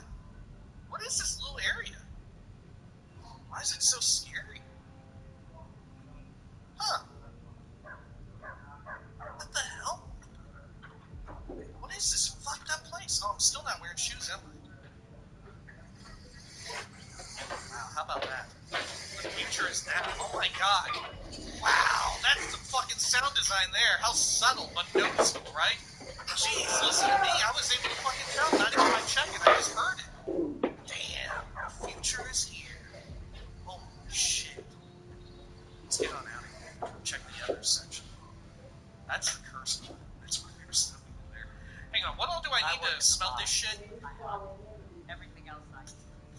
Okay, 2 silver ores, so we'll save weight by actually smelting it. Good to know. Oh, thank you. Thank you. Oh, man! Don't say words you don't mean. Oh my god, that was so sweet! Oh my gosh. I'm shipping everybody out here now. Jeez.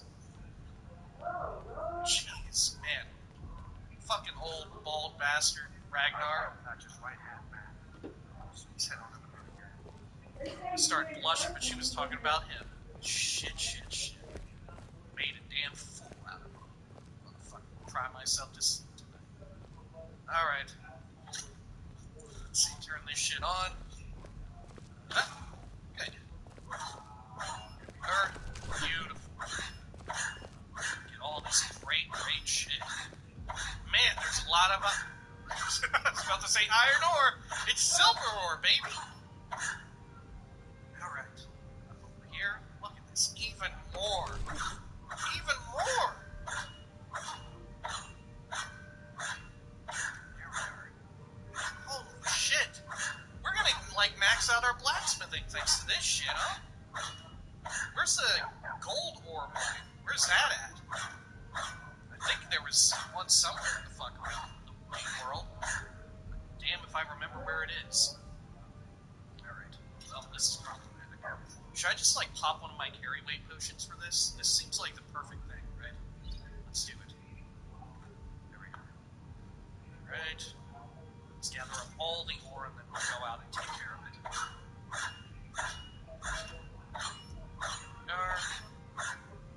Beautiful. Anything else around here? Nope. Down this way.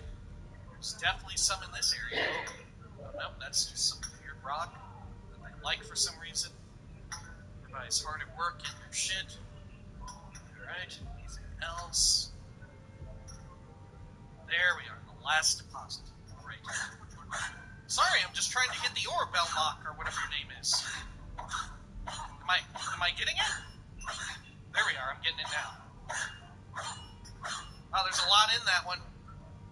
I think I drained that one out, dude. Alright, let's get the heck on out of here. You're not from here. We don't need to be talking. Alright, fine. Look, I got what I wanted. I'm leaving. Oh, shit. That little lip. There we are. Good. Alright. Let's see here. I hunt. Everything else I do. Great. Right hand man. I help supervise the mine. Ilya, can you take this shit? I've got your I hope so. What do you want me to carry? Because my power is about to wane. Let's see. Look at this. Shit. Do we have any others that we should craft up into some bullshit? I guess there's some gold we can do. Right? Amazing. Oh, you know what I'm thinking of? There isn't a place with a shitload of gold ore. I'm thinking of the transmutation ability, right? That's where you get most of it. Fuck. Now that's a way to make a lot of smithing things, huh? I've got your back. What do you want me to carry? Okay. Oh shit, yeah, we probably should have crafted all that up. Sorry, Medesi. Well, what can you do? Let's see. Deposit those. Good. Oh shit, she's a cover. Okay. Fair enough. We didn't even deposit the full set. Alright, it's time to get the fuck over to Markarth, baby. Let's bring up our map. Yep, we're heading on over to the Lover's Stone. Good. Alright. Let's see. You know, when I first heard that Skyrim was going to be the region and all that, I thought that the majority of Skyrim would look like this region, the Reach, right? And up here, Winterhold? Yeah, Winterhold and the Reach. I thought it would just be like that. That those would be like the two primary biomes. And honestly, I probably should have learned my lesson in making that sort of mistake since the Wrath of the Lich King World of Warcraft expansion came out. There was just like a wealth of fantastic biomes. Right. Okay. Over here. Look at this. Oh wants to rumble. It's a cave, dude. Alright. Oh, there you go. Shields up. You know what? Let's get some of this shit going, huh? There we are. Can I get some sweet-ass levels in this shit? I don't know. Feels like the answer is no. There we are. That'll do. Great. Okay. Should I kill this poor rabbit as well? There we are. It's pretty powerful, though. Okay. Good. Look, there's some sort of shrine up here as well. Should we go after that just yet, or should we save it for later? I think we'll save it. We have just, like, a wealth of things still to explore. I feel like the fast travel limitation is going to make this playthrough end up being at least 300 videos long. I feel like we have really just artificially increased the length of the playthrough. And I fucking love it! Alright. What the fuck is going on over here? Look at these people. They sure look like they're ready to be hit by a little something, you know what I mean? You know what I mean? Let's go on in. Oh shit, can I not? Oh shit! Shit me! Alright. How do I get on over? How do I get... Wow! Ilya's fucking icing them big style. Wow! Ilya, you wiped them out! Damn, dude. Okay. Let's see. How do I get over to the remaining two? I guess we'll just do some hump and jumps all over the land. Let's see. Where are they at? I would love to scream them off of the cliff. They say, can't wait to count out your coin. Can't wait to scream you off the cliff. Welcome to Skyrim, asshole! Oh shit, you didn't go very far at all. Oh no. Please! No! I have to recharge! Oh god. Alright. Oh no, how do I get in? How do I get in? Barbus, go through the rails. The bars.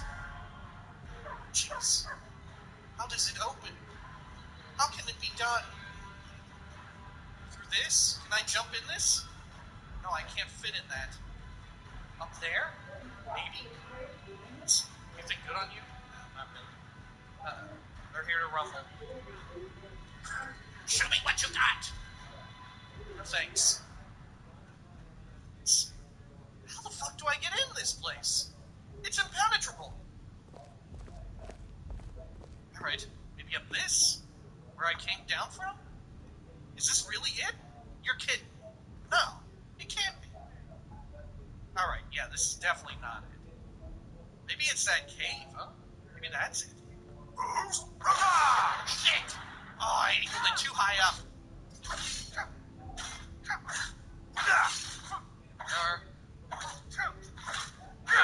You've already lost.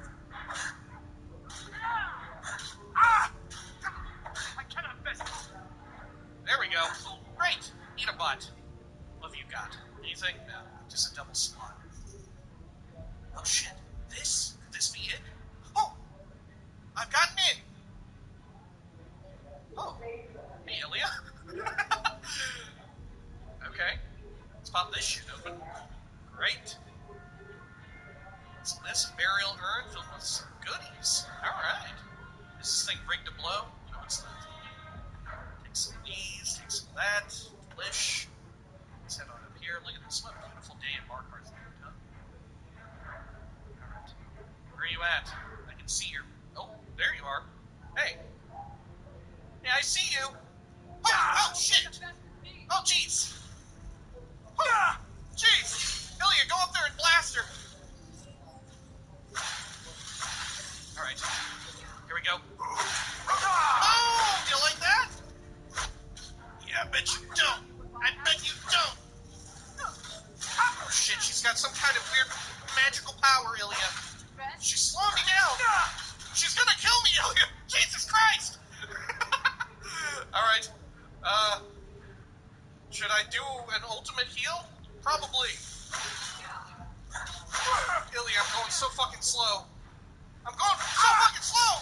The shield does nothing! Ah! Plunging attack! There we go. Eat a butt. We did it.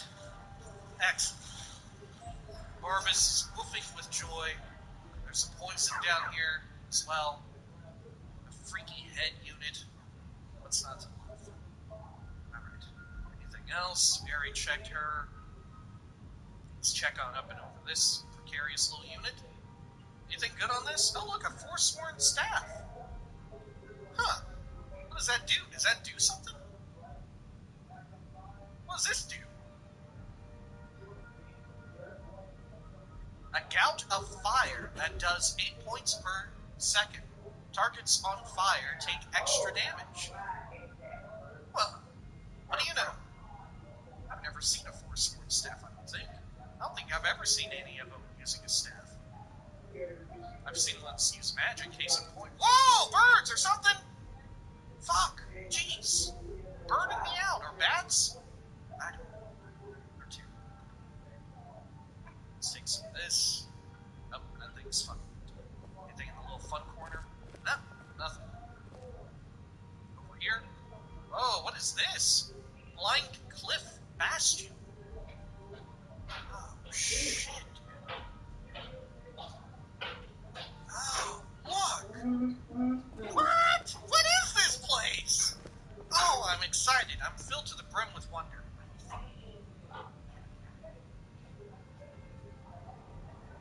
What the fuck was that? Did you all hear that? There's some kind of freak in here. Oh my god, I can hear him breathing on the other side of the fucking door.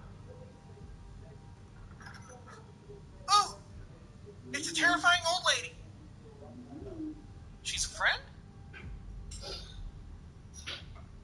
Petra, evil Petra put me here, stole my tower, hid her, threw her bones. Let me out, kind, eat. Why would I release you? What do I get if I free you? Why would I release you? Ilya, this could have been your mom. Why would I release you? Because you are such a nice Breton, yes. I'm not a Breton. What? I'm no Breton. Oh, yes. You all look the same. What would she say if I were? Alright, what do I get if I free you? You have a pretty staff. Help me find Petra. Wring her neck, pluck her eyes. Take my prize staff. I just want my tower back. Your tower? Is this your tower? Do you like my pretty tower? It is kind of cool. Ilya, how do you feel about this? Is this, like, gonna anger Ilya? Nah, she doesn't give a shit. Petra, curse her eyes. Alright, yeah, I'll tear out her eyes or something. Petra, curse her eyes. Curse her eyes, curse her eyes. What does this do? Yes, let us go up. Nightmare on the way. It sounds like she's calling her a milker. My press only middle button.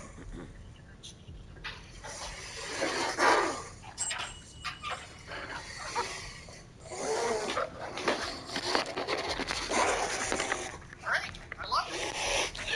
See, they could have had another women do the Morrowind Altmer voice, right? It's just somebody didn't think it was horny enough for him.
How really?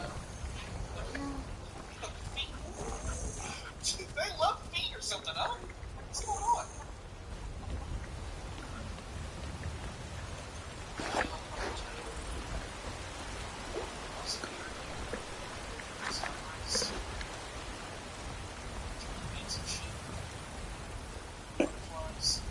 Okay. I do. I love it, though. I love this place. It seems like got a little place for you to go flying out of, or whatever you do. Okay. Or you want me to go in here? No, then where do I go now? See, is this a quest that I got? Kill the hag raven country. Is she right over here? I'm ready to kill for you. Quicksilver. Oh, shit. You don't really have to. It's gonna be so heavy. Marcus, get the fuck out of the way. There we go. Is that good? Is she gonna chill out in here or what? Oh, no, she's coming.